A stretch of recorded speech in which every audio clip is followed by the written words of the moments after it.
সুপ্রিয় শিক্ষার্থীবৃন্দ, শুভেচ্ছা জানাচ্ছি। আমাদের আজকের আয়োজনে আমরা আমন্ত্রণ জানাচ্ছি বাংলা কবিতার ক্লাসে। আজকে আমরা উচ্চ মাধ্যমিক পর্যায়ের বিভীষণের প্রতি মেঘনাদ কবিতা সম্পর্কে আলাপ করব। কথা প্রায়শই শুনতে পাওয়া যায় যে এই কবিতাটি কঠিন। আমরা ক্লাসে অথবা ক্লাসের বাইরে শিক্ষার্থীদের সঙ্গে আলাপ হলেই তারা বলে যে এই কবিতাটি কঠিন। আমি আশা করছি আজকে আমরা এমনভাবে কবিতাটি আলাপ করব যাতে এটি খুব সরল, সহজ এবং গদ্যে রূপান্তরিত একটি কাহিনীর মতো মনে হয়, এবং পাশাপাশি এই আলোচনার শেষে আমরা সৃজনশীল প্রশ্নের ধরন, এখান থেকে প্রাপ্ত বিষয়বস্তু এবং তার উপর সৃষ্ট উদ্দীপক এগুলো যাচাই বাছাই করব যাতে আমরা এর উত্তরদানটা সহজ করতে পারি। তো চলো আমরা সরাসরি আলোচনায় চলে যাই। কবিতার নাম হচ্ছে বিভীষণের প্রতি মেঘনাদ। তো লক্ষ্য করলে দেখা যায় এখানে দুটো চরিত্র রয়েছে। প্রথম চরিত্র হচ্ছে বিভীষণ আর দ্বিতীয় চরিত্র হচ্ছে মেঘনাদ। তো বিভীষণের প্রতি মেঘনাদ এই কথাটা দিয়ে কি বোঝায়? এই কথাটা দিয়ে বোঝাচ্ছে যে এই মেঘনাদ বিভীষণকে লক্ষ্য করে কিছু একটা বলেছে। কি বলেছে তার মধ্যেই রয়েছে এখানকার প্রশ্ন এবং প্রশ্ন উত্তরের সমস্ত সূত্র। তো বিভীষণের প্রতি মেঘনাদ তোমরা বইতে একটি কবিতা হিসেবে পড়েছো, কিন্তু মাইকেল মধুসূদন দত্ত তো এই নামে কবিতা লেখেননি। ওনার একটি অমর মহাকাব্য রয়েছে মেঘনাদ বধ কাব্য। সেই কাব্য 9টি স্বর্গে লেখা।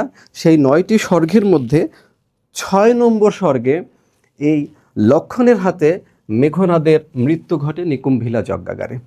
তো সেই কাহিনী অবলম্বনেই এই কবিতাটি পাঠ্যপুস্তক বোর্ড এখানে সিলেক্ট করে দিয়েছেন। তো আমরা চলো এই কবিতার বিষয়বস্তু বোঝার আগে এই কবিতার আলোচনা, তুমি কবিতার মধ্যে যতগুলো চরিত্র পাবে, তারপর যদি পাঠ পরিচিতি যা আরও কিছু নতুন চরিত্র পাবে, তো এই সমস্ত ঘটনা কিভাবে রিলেট হবে সেই কারণে আমরা একটু যদি কবিতার ব্যাকগ্রাউন্ডে আলোচনা করি তাহলে আমাদের কাছে পরিষ্কার হয়ে যাবে। আমরা বললাম যে এখানে দুটো চরিত্রই হচ্ছে রাক্ষস চরিত্র। আর এই যে টোটাল ঘটনাটা ঘটেছে আজকে আমাদের কবিতার যে টোটাল ঘটনাটা, সেই ঘটনাটা ঘটবে লঙ্কায়। তো পৌরাণিক লঙ্কা, স্বর্ণলঙ্কা কি, সেই সম্পর্কে আমরা আলোচনা করছি। তো প্রথমেই আমি কয়েকটা শব্দের দিকে দৃষ্টি আকর্ষণ করব যে তোমরা এই শব্দগুলো ভালোভাবে বোঝো। যদি এই শব্দগুলো সম্পর্কে ধারণা পরিষ্কার থাকে, যখন আমরা কবিতা পাঠ করব, এই চরিত্রগুলো যখন তুমি কবিতার মধ্যে পাবে, তখন তোমার কাছে মনে হবে যে না, কবিতা ক্রমান্বয়ে তোমার কাছে সহজ হচ্ছে। তো চলো, প্রথমেই যে শব্দটার দিকে আমি তোমাদের দৃষ্টি আকর্ষণ করব সেটি হচ্ছে লঙ্কা। এখন লঙ্কা বলতে আমরা কি বুঝি? আমরা তো পৃথিবীর ম্যাপে শ্রীলঙ্কা বলে একটা জায়গার নাম জানি। তো এটি কোথায়? ভারতের দক্ষিণ দিকে বঙ্গোপসাগরে অবস্থিত। পৌরাণিক লঙ্কার বর্ণনায় ঠিক শ্রীলঙ্কার মতো মনে হলেও পৌরাণিক লঙ্কাই যে শ্রীলঙ্কা এরকম কোনো নিশ্চয়তা নাই। তো পৌরাণিক লঙ্কাটা কীরকম? আমি তিনটি নাম বলছি। প্রথম হচ্ছে ধরো মাল্যবান, এই একটি নাম, রাক্ষস। দ্বিতীয় নামটি হচ্ছে সুমালী। তৃতীয় নামটি হচ্ছে মালি। এরা ভগবান ব্রহ্মাকে দিয়ে বিশ্বকর্মার মাধ্যমে এই লঙ্কা নির্মাণ করে নিয়েছেন। তাহলে লঙ্কাটি কোথায়? লঙ্কাটি হচ্ছে সমুদ্র বেষ্টিত ত্রিকূট পর্বতের উপরে। আমি ধরে নিলাম এইটা টোটালটাই সমুদ্র, এখানে একটি পর্বত রয়েছে, ধরে নিলাম এটা ত্রিকূট পর্বত, এর উপরে এরকম হচ্ছে লঙ্কা। ঠিক আছে? এখন এই লঙ্কা কিভাবে নির্মাণ করা হয়েছে? লঙ্কা বিশ্বকর্মা নির্মাণ করেছেন স্বর্গ প্রাচীর দ্বারা, এবং এর ভিতরে ধরে নাও এরকম করে পরিখা দেওয়া আছে। এই পরিখার মধ্যে যে জায়গাটা, এটা আবার ভয়ঙ্কর কুমির দ্বারা পরিপূর্ণ, এবং এই সকল দ্বারেই একটা করে স্বর্ণদ্বার রয়েছে, এবং এই স্বর্ণদ্বার আবার স্বয়ংক্রিয় প্রশস্ত সেতু দ্বারা নিয়ন্ত্রিত। তো কেউ চাইলেই বাইরে থেকে যে লঙ্কার মধ্যে প্রবেশ করতে পারবে এরকম নয়। তো এই তিনজন এইখানে বসে জাগতিক সকল কিছুর উপর পীড়ন করতেন। তাহলে এদেরকে কে তৈরি করলো? এদেরকে সৃষ্টি করলো ভগবান ব্রহ্মা। তো এরা যদি রাক্ষস হয়, তো আসো দ্বিতীয় শব্দ আমাদের রাক্ষস। আমরা লঙ্কা সম্বন্ধে জানলাম লঙ্কাটা কীরকম, তাহলে লঙ্কাটা কিভাবে জানলাম? যে এটি সমুদ্র বেষ্টিত একটি দ্বীপ এবং সেটি একটি পর্বতের উপরে, সেটা স্বর্গ প্রাচীর দ্বারা বেষ্টিত এবং তার মধ্যে পরীক্ষার মধ্যে রয়েছে কুমির এবং চারদিকে রয়েছে স্বয়ংক্রিয় যন্ত্র সেতু। এরপর এটা কারা থাকছে এখানে? রাক্ষসরা থাকছে। তাহলে রাক্ষসরাও ভগবান ব্রহ্মা দ্বারা তৈরি। তো রাক্ষসরা কেমন হবে? রাক্ষস বলতে আমরা বুঝি অতি শক্তিশালী, কুৎসিত কদাকার, দেবতাদের শত্রু, দেবতাদের সাথে সংঘর্ষে লিপ্ত, নিষিদ্ধ জায়গা শ্মশান ইত্যাদিতে ভ্রমণ করে, মানুষ ভক্ষণ করে এবং মানুষ বা সৃষ্টিকুলের জন্য নানা ধরনের পীড়ন সৃষ্টি করে। ধরলাম, তাহলে যদি সেটাই হয় তাহলে তো পজিটিভ আমরা কিছু পাচ্ছি না। তো সেই ক্ষেত্রে ব্রহ্মা সব কিছু সৃষ্টি করলেও পালন করেন ভগবান বিষ্ণু। তো বিষ্ণু যেহেতু পালন করেন, সব কিছুকে রক্ষা করেন, তাহলে রাক্ষসদের সাথে তার সম্পর্কটা কেমন থাকবে? তাহলে স্বাভাবিক একটি দ্বান্দ্বিক সম্পর্ক থাকবে। তো সেই দ্বন্দ্বের কারণে রাক্ষসদের সাথে ভগবান বিষ্ণুর অনেক সময় যুদ্ধ হয়। তো যুদ্ধ হলে কি হবে? রাক্ষসের সাথে যদি যুদ্ধ হয় তাহলে যুদ্ধে তো রাক্ষসী পরাজিত হবে। তো একবার এক প্রবল যুদ্ধে এই মালির মৃত্যু হয় এবং সবাই খুব দিকদিশা হারিয়ে ধরে নিলাম এটা পাতাল, এই পাতালে তারা আশ্রয় নিয়েছে। তাহলে লঙ্কা কি এখন শাসক কেউ আছে? লঙ্কা কিন্তু এখন শাসক শূন্য। তো এই সুযোগে বৈশ্রবণ কুবের হচ্ছে, এখন ধরো আমাদের লঙ্কার শাসক হচ্ছে কুবের। তো রাক্ষসরা কোথায়? রাক্ষসরা এখন এই পাতালে। তো পাতালের মধ্যে কারা রয়েছে? মাল্যবান রাক্ষস রয়েছে আর সুমালি রাক্ষস রয়েছে। তো এই সুমালি রাক্ষসের ইচ্ছা যে এই কুবের যতটা ঐশ্বর্যের অধিকারী, যতটা শক্তিমান, এরকম যদি তার কোনো দৌহিত্র থাকতো, কোনো নাতি থাকতো, তাহলে ভালো হতো। তো সেই জন্য তিনি চিন্তা করেছেন যে তাহলে কুবেরের পিতা হচ্ছে ঋষি বিশ্রবা। আমি একটু এই সাইডে লিখি, কুবেরের পিতা হচ্ছে ঋষি বিশ্রবা। তো এখন বিশ্রবার ঔরসে যেহেতু এত চমৎকার সন্তান জন্ম নিয়েছে যে এখন কুবেরের শাসনকর্তা, তাহলে যদি কোনো তাদের ভিতরে, রাক্ষসের ভিতরে কাউকে যদি বিশ্রবার সাথে বিবাহ দেওয়া যায় অথবা মিলন ঘটানো যায়, তাহলে কি হবে? ওই রকম ঐশ্বর্যময় সন্তানের জন্ম হতে পারে। তো সেই আশা নিয়ে সুমালি রাক্ষসের এক পরমা সুন্দরী কন্যা রয়েছে যার নাম নিকষা। এই কিন্তু আমরা তোমাদের কবিতার একটি চরিত্রে প্রবেশ করলাম। এই চরিত্রটার নাম তোমাদের কবিতার মধ্যে রয়েছে। তো নিকষা, এর আর একটা নাম পাওয়া যায় কৈকেশী। যেহেতু আমাদের কবিতা ওই নামটা নাই, আমরা ওটা নিয়ে আলোচনা করছি না। তাহলে আমরা পেলাম সুমালি রাক্ষসের কন্যা নিকষা, একে পাঠানো হবে এই ঋষি বিশ্রবার কাছে। উদ্দেশ্যটা কি? এই কুবেরের মতো তেজোদ্দীপ্ত সন্তান যাতে জন্ম নেয়। তাহলে আসো আমরা এই বিশ্রবার সাথে সুমালি রাক্ষসের কন্যা এই নিকষার যোগের চিন্তা করলাম, এটার একটা ক্লু পেলাম। তো পৃথিবীর সকল ধর্মে সন্ধ্যার সময়টা হচ্ছে প্রার্থনার সময়। পৃথিবীর সকল, তুমি ধর্মগ্রন্থ পাঠ করে দাও, প্রায় সকল ধর্মেই সন্ধ্যার সময় হচ্ছে প্রার্থনার সময়।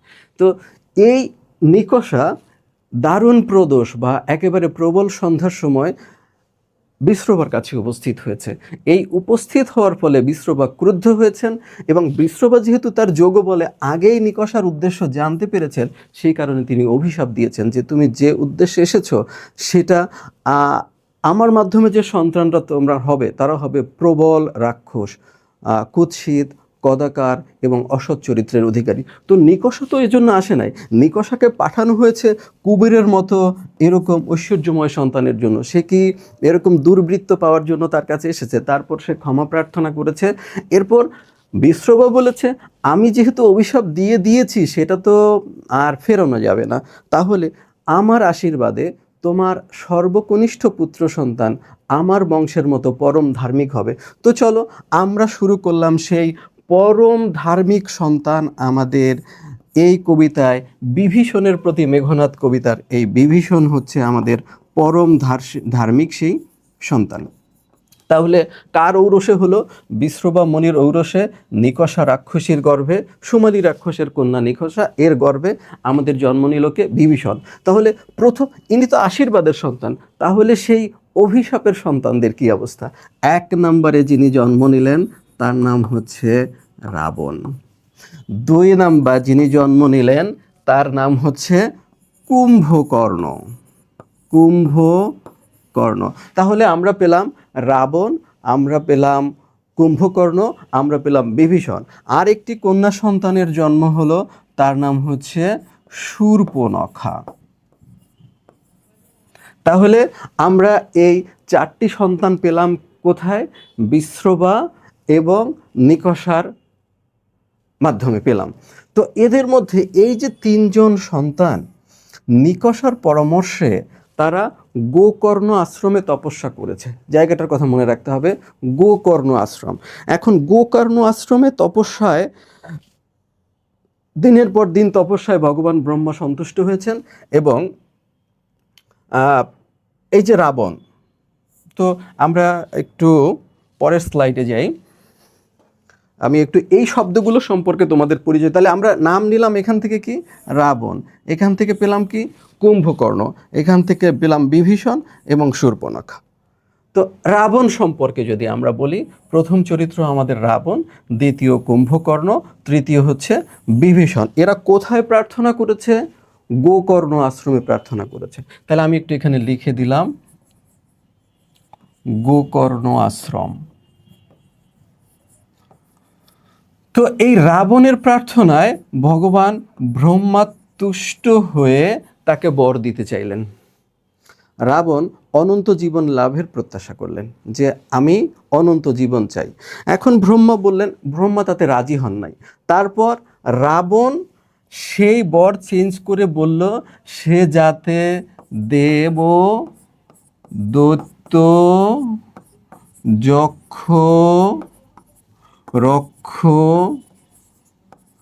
ইত্যাদি এদের অবদ্ধ হয়, অর্থাৎ এরা যেন কখনো তাকে পরাজিত করতে না পারে, কখনো যখন তাদের হাতে তার মৃত্যু না হয়। তো ব্রহ্মা বললেন ঠিক আছে, তিনি সেটা মেনে নিলেন।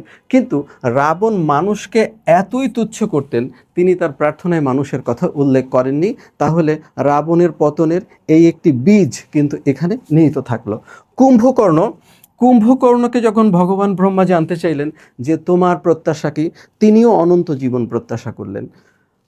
ভগবান ব্রহ্মা তাতে রাজি হলেন না। তা ব্রহ্মা রাজি না হয়ে প্রস্থান করেছেন। এখন এদিকে কুম্ভকর্ণের যে প্রবল প্রার্থনা, তাতে এই জগৎ উত্তপ্ত হতে শুরু করেছে। তখন নিরুপায় হয়ে ব্রহ্মা দেবী সরস্বতীকে কুম্ভকর্ণের যে কণ্ঠ, সেখানে অবস্থান নিতে বললেন। তারপর ব্রহ্মা যখন পুনর্বার জিজ্ঞেস করলেন তোমার প্রত্যাশা কি, তখন ওই কণ্ঠ থেকে দেবী সরস্বতী উত্তর দিলেন যে অনন্ত নিদ্রা। তো এইটা যখন সে বুঝতে পারে যে আমি যেহেতু অবাধ্য হয়েছি, আমি যেহেতু ভগবান ব্রহ্মার রাজি হননি, তারপর আমি অনন্ত জীবন প্রত্যাশা করছি, এটা আমার তার একটা শাস্তি।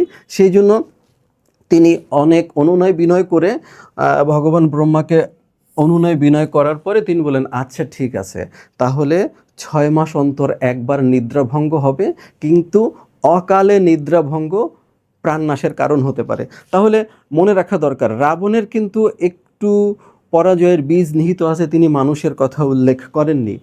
আর ওনার কিন্তু একটু পরাজয়ের বীজ রয়ে গেল এখানে, যে অকালে নিদ্রাভঙ্গ হওয়া যাবে না। 6 মাস পূর্ণ না হয়ে যদি নিদ্রাভঙ্গ হয়ে যায়, তাহলে কিন্তু তার জন্য বিপত্তি ঘটতে পারে। এরপর বিভীষণ প্রার্থনা করলেন যে যখন চরম বিপদ আসবে, যখন একেবারে প্রবল অসুবিধা হবে, তখনও যেন আমার ধর্ম থেকে মতি না সরে যায়, অর্থাৎ আমি যেন কখনো অধার্মিক হয়ে না যাই। তিনি সেই বর পেলেন। তো এখন এই যে বর পাওয়ার পরে কি হয়, রাক্ষস কিন্তু এরা বর পেয়েছে, তো বর পাওয়ার পরে দেবতা বা অন্যান্য সৃষ্টির উপর কিন্তু নিপীড়ন আরও বাড়িয়ে দেওয়া হয়েছে। তো আমি এই বিষয়গুলো ক্লিয়ার করার জন্য, আমরা কিন্তু রাক্ষস সম্পর্কে মোটামুটি ধারণা নিলাম যে এরা বর প্রাপ্ত রাক্ষস। তো চাইলে কি দেবতা রাবণকে শেষ করে দিতে পারবেন? চাইলে কি কুম্ভকর্ণকে শেষ করে দেওয়া যাবে? যাবে না কিন্তু। তো একটু যদি পরে যাই, এরপর আসলো আমাদের মেঘনাদ। তাহলে এই মেঘনাদকে আমরা প্রথম কিন্তু এখানে পেলাম যে রাবণ হচ্ছে বরপ্রাপ্ত, তাই না? এই রাবণের প্রধানা মহিষী যিনি, তার নাম হচ্ছে মন্দোদরী। এই মন্দোদরীর গর্ভে জন্ম নিয়েছেন আমাদের মেঘনাদ। এখন মেঘনাদ নাম তার কেন হয়েছে? তোমরা তো জানো, জন্মের সময় শিশু কান্না করে, তো তার কান্না থেকে মেঘের মতো প্রচণ্ড গর্জন হচ্ছিল বলে তার নাম হয়েছে মেঘনাদ। ইনিও রাক্ষস, তাই তো?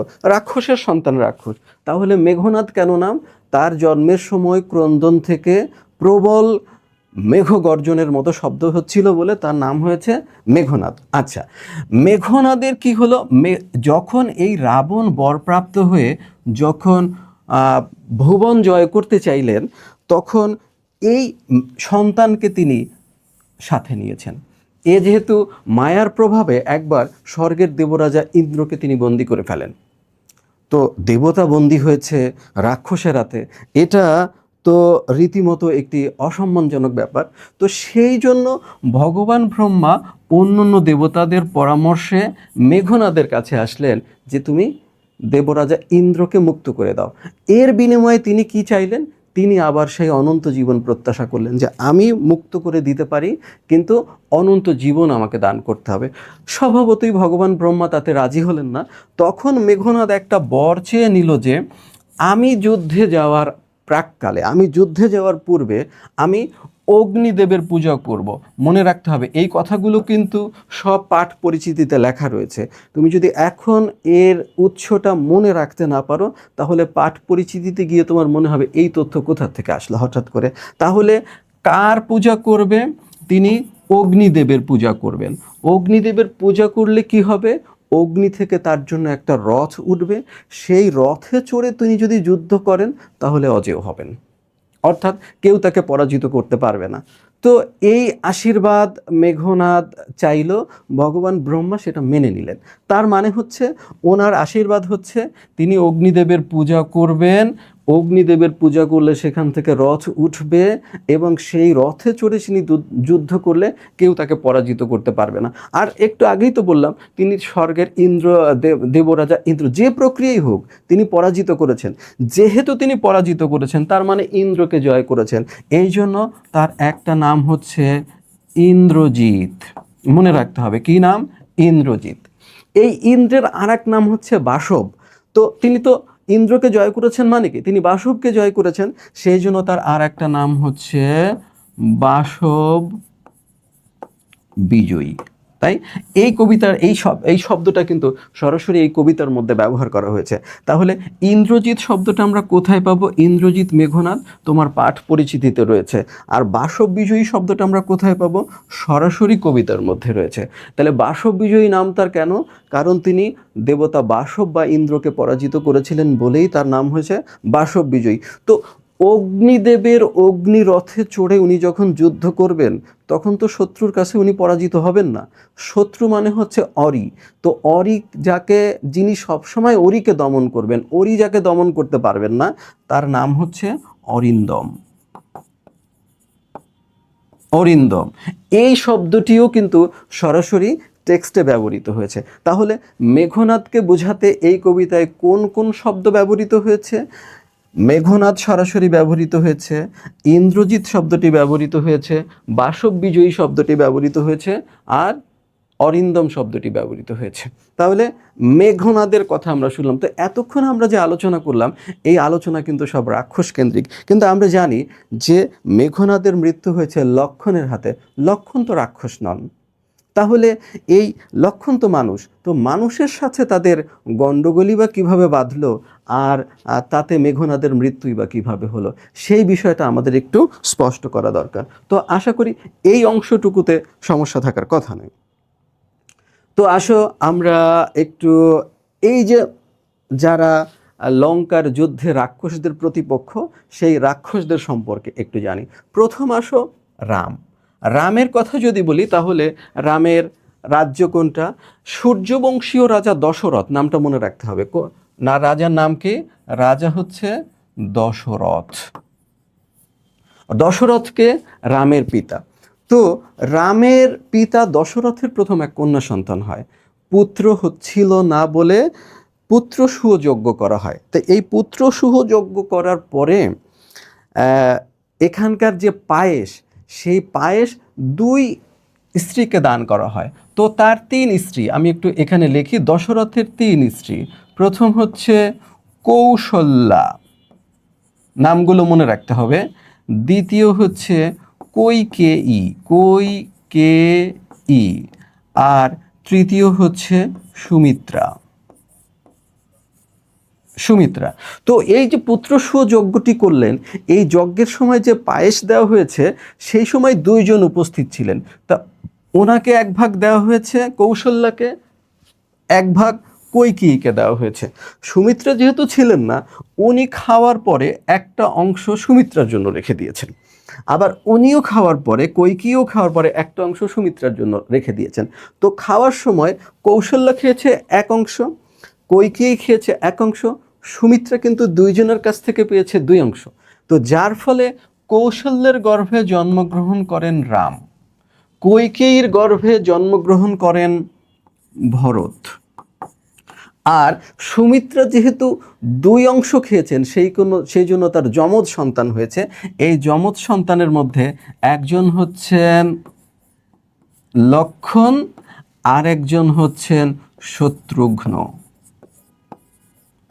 তাহলে আমরা অযোধ্যার রাজা দশরথের 4 জন সন্তান পেলাম, 3 স্ত্রীর গর্ভে 4 জন সন্তান। তাহলে রামের মায়ের নাম হচ্ছে কৌশল্যা, আর ভরতের মায়ের নাম হচ্ছে কৈকেয়ী, আর সুমিত্রা হলেন লক্ষ্মণ, এবং শত্রুঘ্ন এই দুইজনের মা।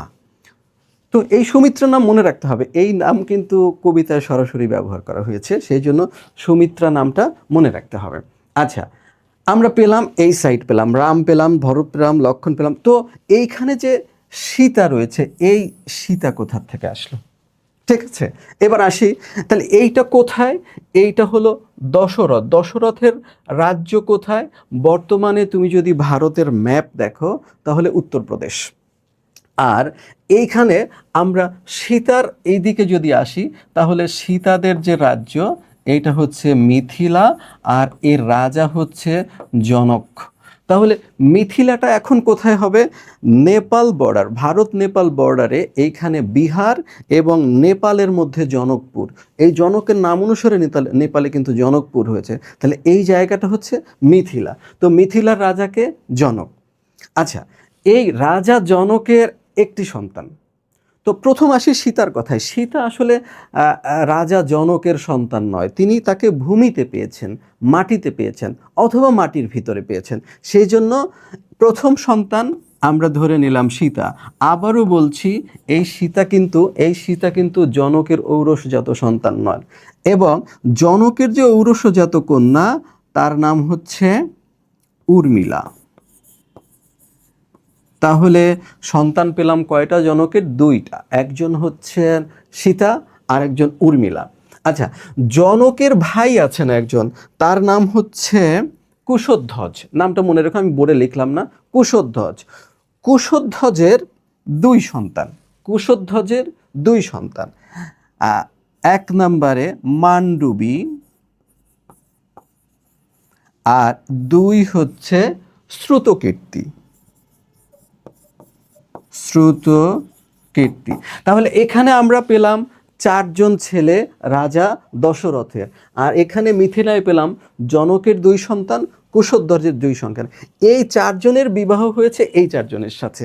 তাহলে এই সীতা গিয়েছে রামের সাথে, উর্মিলা লক্ষ্মণের সাথে, মান্ডবী ভরতের সাথে, আর শ্রুতকীর্তি হচ্ছে আমাদের শত্রুঘ্নের সাথে।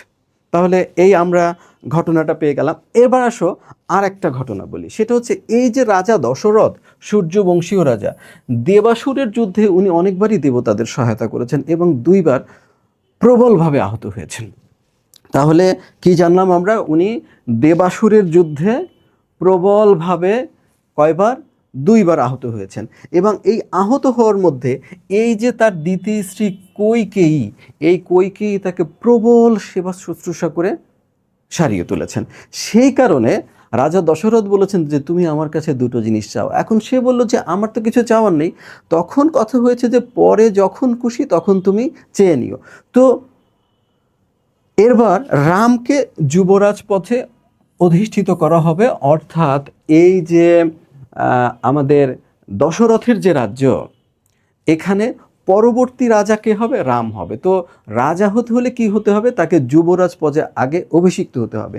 তো এই সবাই খুশি, কারণ দশরথের থেকে রাম অনেক জনপ্রিয়। রাম রাজা হবে, তার মানে প্রজাদের মধ্যে একটি শান্তির স্বর্গরাজ্য প্রতিষ্ঠিত হবে। কিন্তু এই যে কইকেয়ী, ভরতের মা, এর একজন দাসী ছিল। এই দাসী ছিল অত্যন্ত কুটবুদ্ধি সম্পন্ন। হ্যাঁ, এই দাসীর নাম হচ্ছে মন্থরা। এই মন্থরা কইকেয়ীকে বারবার বোঝানোর চেষ্টা করেছে যে দেখো, সবসময় হচ্ছে রাজার সন্তান রাজা হয়, রাজার ভাই কিন্তু কিছু হয় না। তো রাম যদি এখন রাজা হয়, তারপর রামের সন্তানেরা রাজা হবে, তো তোমার সন্তানদের কি হবে? এরকম বোঝাতে বোঝাতে কইকেয়ী একটা সময় তার বুঝ শুনেছে এবং রাজা দশরথকে বলেছে যে তুমি যেহেতু আমাকে দুটো বর দিতে চেয়েছ, তাহলে প্রথম বর হচ্ছে আমার যুবরাজ হবে ভরত। আর দ্বিতীয় বর হচ্ছে, তিনি ভালো করেই জানতেন রাম রাজ্যে থাকবে আর ভরত সিংহাসনে বসবে, কেউ তো ভরতের শাসন মানবে না, সুতরাং রামকে সরাতে হবে। এটাও মন্থরার পরামর্শ, সেই জন্য তার 14 বছর বনবাস চেয়েছে তিনি। এখন রাজা তো এই জিনিস দেন নাই, কিন্তু রাম যখন এটা শুনতে পেয়েছেন তখন পিতৃসত্য পালনের জন্য তিনি রাজি হয়ে গিয়েছেন যে আচ্ছা ঠিক আছে। তারপর তিনি বনবাসে চলে যান। তো বনবাসে যে তিনি চলে যাচ্ছেন, বনবাসে যে তিনি চলে যাচ্ছেন, বনবাসে তার সাথে কে যাবে? ভরত তো সিংহাসনে বসবে। এখন ভরত তো এতে রাজি না, কিন্তু কে বসবে তাহলে? তো সীতা রামের সাথে যাচ্ছে আর লক্ষ্মণ যাচ্ছে রামের সাথে। তাহলে এখন কোথায় যাচ্ছে তাহলে? তো আমরা কোন জায়গাটায় আছি, আমি একটু যদি একটা পেজ নিই, আমি একটু তোমাদের দেখাই যে ঘটনা। তুমি ধরে নাও এইখান এই এই এই পুরো অংশটা আমি ধরে নিলাম যে এইটা হলো, এই ধরো ইন্ডিয়ান সাবকন্টিনেন্ট, ধরো এইটা। তো এই দিকটাতে এখানে যদি হয় ধরো মিথিলা, আর এখানে যদি হয় দশরথের রাজ্য অযোধ্যা, ধরলাম আর কি, আমি ধরলাম। তাহলে এখন বনবাসে কোথায় যাওয়া হবে তাহলে? এই দিকটা কিন্তু সমুদ্র, ধরো এই দিকটা হচ্ছে দক্ষিণ দিক, এই দিকটা দক্ষিণ দিক, এই দিকটাতে সমুদ্র, ধরো লঙ্কাও এই দিকে। তো এই দিকে এখানে এখানে একটা জায়গা আছে, নাম হচ্ছে দণ্ডকারণ্য। আমি একটু লিখে দিলাম দণ্ডকারণ্য। এই দণ্ডকারণ্য নামটা কিভাবে হলো? তো এই জায়গাটার নাম আমি কি দিয়েছি? ধরো মিথিলা, এটা বিহার। আর ধরো এইটা উত্তরপ্রদেশ, এটার নাম হচ্ছে অযোধ্যা। ঠিক আছে। আর বনবাসে তাহলে কোথায় যাবে? দণ্ডকারণ্য। এখানে দণ্ডক নামক এক রাজা শাসন করতেন এবং ঋষির বরে তার রাজ্য যেহেতু অরণ্যে পরিণত হয়েছে, সেখান থেকে নাম হচ্ছে দণ্ডকারণ্য। তাহলে এরা আসলো কোথায়? দণ্ডকারণ্যে। এই দণ্ডকারণ্যে এখানে একটা নদী আছে, নদীর নাম হচ্ছে গোদাবরী নদী। ঠিক আছে। এখানে কে কে আছে? রাম আছে, সীতা আছে, লক্ষ্মণ আছে। তো বিভিন্ন দণ্ডকারণ্যের আশ্রমে আশ্রমে, ঋষির আশ্রমে আশ্রমে ঘুরে বেড়াচ্ছে। 14 বছরের মধ্যে মোটামুটি 10 বছর তারা অতিক্রম করে ফেলেছে। তো এখন আমি এইখানে তো করেছে, তো রাক্ষসের সাথে এর সম্পর্কটা কি? তো আমরা একটু আবার পিছনে যদি ব্যাক করি, এইখানে একটা নাম আমি লিখেছি, এটা হচ্ছে শূর্পণখা। এই শূর্পণখাটাকে, শূর্পণখা হচ্ছে রাক্ষসের বোন। এই শূর্পণখার বিয়ে হয় বিদ্যুৎ জিহ্ব নামক এক রাক্ষসের সাথে। বিদ্যুৎ জিহ্ব, জয় জয় রসইকার, তারপর হচ্ছে হ সংযুক্ত ব, এরপর হলো ও, বিদ্যুৎ জিহ্ব। তো এই বিদ্যুৎ জিহ্ব, উদয়নগরে একটা যুদ্ধ হয়, রাবণ যখন প্রেজেন্ট ছিলেন, তখন এই প্রবল যুদ্ধে বিদ্যুৎ জিহ্বর মৃত্যু হয়। তো বিদ্যুৎ জিহ্বর মৃত্যু হলে কি হলো? শূর্পণখা বিধবা হয়ে গেল। এখন রাবণের কাছে তো তার দাবি দেওয়ার শেষ নেই। তো রাবণ তাকে বলেছে যে তুমি ঘুরে আসো। কোথায় ঘুরে আসো? তাহলে এদেরকে ঘুরতে পাঠানো হলো আমাদের সেই এই যে দণ্ডকারণ্যে। দণ্ডকারণ্যে গোদাবরী নদীর তীরে এইখানে পঞ্চবটী পঞ্চবটী বন এইখানে পাঠানো হলো। তো এইখানে পাঠানো, এখানে কারা আছে? তো এইখানে এসে সেই আমাদের রাক্ষসী শূর্পণখা রামের দেখা পেল এবং রামকে তার পছন্দ হয়েছে। তো স্বামী তো নাই, এখন রামকে পছন্দ হয়েছে, সেই কারণে সে রামকে পেতে চায়, কিন্তু রাম তো এতে রাজি নয়। তো তাতে সে ক্ষুব্ধ হয়ে সীতাকে গিলে ফেলার চেষ্টা করে এবং এই সময় কি হয়, লক্ষণ লক্ষণ তার নাক কেটে দেয়। তো এতে এবং যে সমস্ত এখানে রাক্ষস ছিল তাদেরকে রামের হাতে মৃত্যুবরণ করতে হয়। তো উনি ফিরে গেলেন লঙ্কায়, কার কাছে? রাবণের কাছে।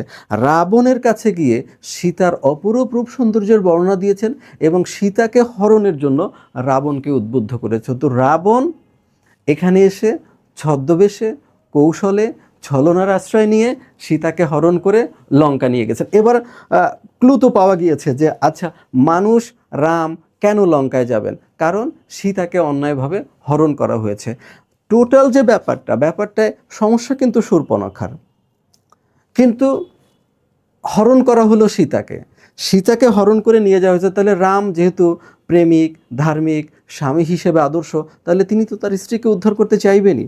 সেই কারণে তিনি সমুদ্র পার হয়ে লঙ্কায় গেলেন। এখন আমি কিন্তু আগেই বলেছিলাম যে লঙ্কা কিন্তু সাধারণ কোনো ভূখণ্ড নয়, সেখানে পৌঁছাতে হলে ওই স্বয়ংক্রিয় যন্ত্র সেতু, ওই কুম্ভীরপূর্ণ পরীক্ষা, এগুলো অতিক্রম করতে হবে। তো সেইগুলো অতিক্রম করা কি একজন যিনি ওই সম্পর্কে ভালো জানেন না তার পক্ষে সম্ভব? তো আমরা সেখানে গিয়ে যুদ্ধ শুরু হলো। তাহলে যুদ্ধ হলো কি নিয়ে? সীতাকে উদ্ধারের জন্য। সীতা এখানে নির্দোষ, আর নির্দোষ নারীকে হরণ করা তো চরমভাবে অন্যায়, তাই তো? আর আমরা কিন্তু জানতাম বিভীষণ হচ্ছে সেই বিশ্রবার আশীর্বাদের সন্তান, যিনি চরম বিপদকালেও ধর্ম থেকে বিচ্যুত হবেন না। তো একজন নারীকে যে, নিরপরাধ নারীকে যে হরণ করা হলো, এটা তো অন্যায় হয়েছে। তাহলে বিভীষণ কোন দিকে থাকবেন? তিনি কি রাক্ষসরা যে অন্যায়ভাবে হরণ করেছেন দেশ বাঁচানোর জন্য সেই অন্যায়ের পক্ষে থাকবেন, নাকি সীতার এই পবিত্রতার পক্ষে থাকবেন? তো সেইখানেই হচ্ছে মূল পয়েন্ট, যে বিভীষণ যে কেন বিশ্বাসঘাতকতা করলেন। হ্যাঁ, আমরা কিন্তু বলবো যে সৃজনশীল প্রশ্নের জন্য উদ্দীপকের বিশ্বাসঘাতক চরিত্রের সাথে কোন চরিত্রের মিল আছে, তুমি তো সহজে বলে দিবা যে এখানে বিভীষণের মিল আছে, কিন্তু তার প্রেক্ষাপটটা কি সেটা বোঝা দরকার। তো চলো, আমরা তাহলে কি পেলাম? সীতা এখন কোথায়? তাহলে সীতা লঙ্কায়। তাহলে তো এখন যুদ্ধ হবেই। তো চলো যুদ্ধে যাই আমরা। রাম রাবণের যুদ্ধ শুরু হবে, রাম রাবণের যুদ্ধ। তো যুদ্ধের তোমার এই কবিতায় যতটুকু বর্ণনা আছে, তোমার পাঠ পরিচিতি অনুযায়ী যুদ্ধে, তাহলে আমরা কিন্তু রাবণের একজন সন্তান পেয়েছি, তাই না? রাবণের আরেকজন সন্তানের নাম আমি তোমাকে বলছি, তার নাম হচ্ছে বীরবাহু। তোমার পাঠ পরিচিতিতে এই নামটা রয়েছে। বীরবাহু হলো একজন সেনাপতি। তো এই রামের বাহিনীর প্রবল আক্রমণের মুখে এই বীরবাহু মৃত্যুবরণ করেছেন। এরপর ওই যে কুম্ভকর্ণের যে একটা আশীর্বাদ ছিল যে সে অনন্ত নিদ্রার পরিবর্তে 6 মাস অন্তর ঘুম তার ভাঙবে, কিন্তু যদি অকালে তার নিদ্রা ভঙ্গ করা হয় তাহলে কিন্তু তার মৃত্যু হবে। তো উপায়ন্ত না দেখে তাকে ঘুম অকালে ভগ্ন করিয়ে তাকে কিন্তু যুদ্ধক্ষেত্রে পাঠানো হয় এবং যুদ্ধক্ষেত্রে যাওয়ার পরে কুম্ভকর্ণের মৃত্যু হয়। তাহলে আমরা পাইলাম এখানে কুম্ভকর্ণ মৃত্যুবরণ করলো। এরপর তাহলে এই দিনের যুদ্ধ শেষ। এই দিনের যুদ্ধ শেষে ক্যালকুলেশন হচ্ছে রাক্ষস বংশের ব্যাপক ক্ষয়ক্ষতি হয়েছে, ঠিক আছে? অনেক সৈন্য মৃত্যুবরণ করেছে এবং রামের বাহিনী তারা যুদ্ধে ভালো অবস্থানে রয়েছে। এবার তাহলে দ্বিতীয় দিনের যুদ্ধে প্রস্তুতিটা হবে কঠিন। তো এই পক্ষের তো একজন মহান বীর রয়েছেন, তার নাম হচ্ছে মেঘনাদ এবং তার একটা আশীর্বাদও রয়েছে। তাহলে আসো, এই কবিতায় বর্ণিত দ্বিতীয় দিনের যুদ্ধে সেনাপতি হলো মেঘনাদ। এই মেঘনাদ হলো সেনাপতি। এখন তুমি তো জানো তার একটা আশীর্বাদ রয়েছে, কি? সে যদি নিকুম্ভিলা যজ্ঞাগারে বা কোথাও অগ্নিদেবের পূজা করে, অগ্নিদেবের পূজা করলে কি হবে? সেখান থেকে তার জন্য রথ উঠবে, সেই রথে চড়ে সে যদি যুদ্ধ করে তাহলে কেউ তাকে পরাজিত করতে পারবে না। তো এই কথা রাম লক্ষ্মণ কি জানেন না? জানেন। তো সেইটা জানেন বলেই তারা চাচ্ছেন এই যুদ্ধ, এই পূজা কোনোভাবে সম্পন্ন হওয়ার আগেই যাতে তাকে অর্থাৎ তাকে যুদ্ধক্ষেত্রে যাওয়া যাবে, যেহেতু সে আশীর্বাদ প্রাপ্ত, সে যদি পূজা সম্পন্ন করে অগ্নিরত করে যুদ্ধক্ষেত্রে উপস্থিত হয়, তাহলে এই যুদ্ধে তাকে পরাজিত করা সম্ভব না, তাহলে সীতা উদ্ধারের স্বপ্ন আর বাস্তবায়িত হবে না। সেই জন্য তারা কি করলো, যে মেঘনাদ যেহেতু নিকুম্ভিলা যজ্ঞাগারে অগ্নিদেবের পূজা করে, সেই পূজা সম্পন্ন হওয়ার আগেই তাকে ওখানে হত্যার চিন্তাভাবনা করা হলো। তো তারা মায়াদেবীর আশীর্বাদে অদৃশ্য হয়ে, যেহেতু অনেক রাক্ষস সৈন্য সেই মন্দির পাহাড়ে রয়েছে, অদৃশ্যভাবে তারা সেখানে প্রবেশ করলো। প্রবেশ করে লক্ষণ, কে প্রবেশ করলো? বিভীষণ এবং লক্ষণ, বিভীষণ এবং রামের ভাই লক্ষণ। লক্ষণ সেখানে গিয়েই মেঘনাদকে আঘাত করে। আঘাত করার পরে মেঘনাদ বিস্ময় প্রকাশ করে। এটা তো মানে একেবারে অস্বাভাবিক ঘটনা, যে একেবারে লঙ্কাপুরীতে প্রবেশ করেছে মানুষ, তারপর নিকুম্ভিলা যজ্ঞাগারে এসেছে, তারপর আঘাত করেছে। তো এই সময় এই হতচকিত, বিপন্ন, বিষাদগ্রস্ত লক্ষণ, মেঘনাদ যখন দরজার দিকে তাকায়, প্রবেশদ্বারের দিকে তাকায়, তখন সে দেখতে পায় তার চাচা বীর যোদ্ধা বিভীষণ। তখন মুহূর্তেই সব কিছু স্পষ্ট হয়ে যায় যে এই যা কিছু ঘটেছে সব কিছুর পিছনে রয়েছে এই বিশ্বাসঘাতক বিভীষণ। তখন এই বিভীষণকে লক্ষ্য করে তিনি যে কটা কথা বলেছেন, সে কটা কথাই তোমার বিভীষণের প্রতি মেঘনাদ। এখন আমরা এই কবিতাটা পাঠ করব এবং দেখব যে বিশ্বাসঘাতক এই পিতৃব্য তাত বিভীষণকে লক্ষ্য করে তিনি কি বলেছেন। টোটাল এই কবিতায় আমরা 5টি সংলাপ পাবো। 5টি সংলাপের মধ্যে 3টি সংলাপ মেঘনাদের এবং ছোট 2টি সংলাপ হচ্ছে বিভীষণের, অর্থাৎ তিনি সেই কথাগুলোর উত্তর দিয়েছেন। তো আমরা সেই আলোচনায় ফিরে যাই। তাহলে আমরা কোথায় আছি? নিকুম্ভিলা যজ্ঞাগারে। নিকুম্ভিলা যজ্ঞাগারে কি হয়েছে? লক্ষণ মেঘনাদকে আঘাত করেছে এবং সে মেঘনাদ প্রবেশদ্বারের কাছে বিভীষণকে দেখে আশ্চর্যান্বিত হয়ে গেছে যে কি হলো, এটা কিভাবে সম্ভব, এবং সে নিশ্চিত হয়েছে যে এটা বিভীষণের বিশ্বাসঘাতকতার ফলেই হয়েছে। এবং সেই বিশ্বাসঘাতক চাচাকে লক্ষ্য করে তিনি এবার কথা বলতে শুরু করেছেন। তো চলো আমরা কবিতায় চলে যাই সরাসরি। এই যে আমাদের তো কবিতা পাঠের ক্ষেত্রে তোমরা যদি বই নিয়ে সাথে বসো তাহলে মিলিয়ে নিতে পারবে। প্রথম যে শব্দটা সেটা রয়েছে এতক্ষণে। তো এতক্ষণে শব্দটাকে আমরা জানি না, জানি, কিন্তু লক্ষ্য করার বিষয় হচ্ছে এই এতক্ষণে শব্দটার মধ্যে দুই পাশে দেখো ডাবল ইনভার্টেড কমা রয়েছে। তো এটা দিয়ে কি বোঝায়? তার মানে এতক্ষণে বলতে স্বাভাবিকভাবে আমরা যা বুঝি এই এতক্ষণে দিয়ে তা বোঝায় না। তাহলে এই এতক্ষণে দিয়ে কি বোঝায়? অর্থাৎ আমরা এতক্ষণ যে হিস্ট্রি বলেছি, নিকুম্ভিলা যজ্ঞাগারের যে হিস্ট্রিটুকু বলেছি, সেই যজ্ঞাগারের হিস্ট্রিটুকু হচ্ছে এতক্ষণে। অর্থাৎ নিকুম্ভিলা যজ্ঞাগারে হঠাৎ লক্ষণ কর্তৃক আঘাতপ্রাপ্ত হয়ে বিপন্ন ও বিষণ্ণ মেঘনাদ প্রবেশদ্বারের কাছে তার পিতৃব্য বিভীষণকে দেখে, এটুকু হচ্ছে এতক্ষণে। এরপর শব্দ হচ্ছে অরিন্দম। এই যে এখন তোমার তো নিশ্চয়ই মনে থাকার কথা যে আমরা মেঘনাদকে কিন্তু অরিন্দম বলেছিলাম। আমি যদি একটু পিছনের দিকে যাই মেঘনাদের পরিচয়, তাহলে তুমি একটু লক্ষ্য করো যে মেঘনাদকে যখন আমরা বলেছি যে তার নাম ছিল কি? অরিন্দম। এই যে আমাদের তার নাম হচ্ছে অরিন্দম। এই অরিন্দম শব্দটাই কিন্তু আমরা এখন আমাদের এই টেক্সটে পেলাম, এতক্ষণে অরিন্দম। তাহলে অরিন্দম তার কেন নাম? কারণ যেহেতু সে কখনো শত্রু দ্বারা পরাস্ত হয় না, সে সবসময় শত্রুকে দমন করে, সেই জন্য তার নাম হচ্ছে অরিন্দম। তাহলে এই অরিন্দম শব্দটা দিয়ে আমরা কাকে বুঝছি? মূলত মেঘনাদ। কহিলা বিষাদে, কহিলা মানে বলল, বিষাদে মানে দুঃখ ভারাক্রান্ত হয়ে, বিপন্ন হয়ে। যদি সে দেখে সে আঘাতপ্রাপ্ত হয়েছে এবং সেই আঘাতের পিছনে তার নিজের বংশীয় লোক, নিজের চাচার হাত রয়েছে, তাহলে তো বিষণ্ণ হওয়াটাই স্বাভাবিক। সেই জন্য কহিলা বিষাদে। জানিনু, এই জানিনু শব্দের অর্থ হচ্ছে জানলাম, জানলাম, বুঝতে পারলাম। I understood. কি বুঝতে পারলাম? কেমনে আসি লক্ষণ পশিল। পশিল শব্দের অর্থ হচ্ছে প্রবেশ করলো, প্রবেশ করলো। কোথায়? রক্ষপুরে মানে রাক্ষসপুরীতে। মানে রাক্ষসপুরীতে তো মানুষের প্রবেশ করার কোনো যোগ্যতাই নাই। প্রবেশ করতে পারার কথা না তো। এত সুরক্ষিত পুরী, এটা এত সুরক্ষিত নগর, সেখানে কিভাবে প্রবেশ করলো? তাহলে সেটা যে বিভীষণের সহায়তা ছাড়া সম্ভব না। ইভেন সে নিকুম্ভিলা যজ্ঞাগারে পর্যন্ত চলে এসেছে, সেটা যে বিভীষণের সহায়তা ছাড়া সম্ভব না, সেটা সে বুঝতে পারলো। যে আমি এখন বুঝলাম এই সুরক্ষিত রাক্ষস নগরে এবং নিকুম্ভিলা যজ্ঞাগারে মানুষের মতো ক্ষুদ্র ক্ষমতাধররা কিভাবে প্রবেশ করলো। হে চাচা, এটা তোমার সহায়তা ছাড়া সম্ভব না। এবার বলছে, হায় তা তো মানে হচ্ছে পিতা। এখানে সম্মান করে চাচাকে পিতা বলা হচ্ছে। উচিত কি তব এ কাজ, অর্থাৎ তুমি যে কাজটা করেছ, রাক্ষস হয়ে রাক্ষসের বিপক্ষে শত্রুদেরকে লঙ্কাপুরীতে ঢুকতে সহায়তা করে যে কাজ করেছো, এটা কি তোমার ঠিক হয়েছে?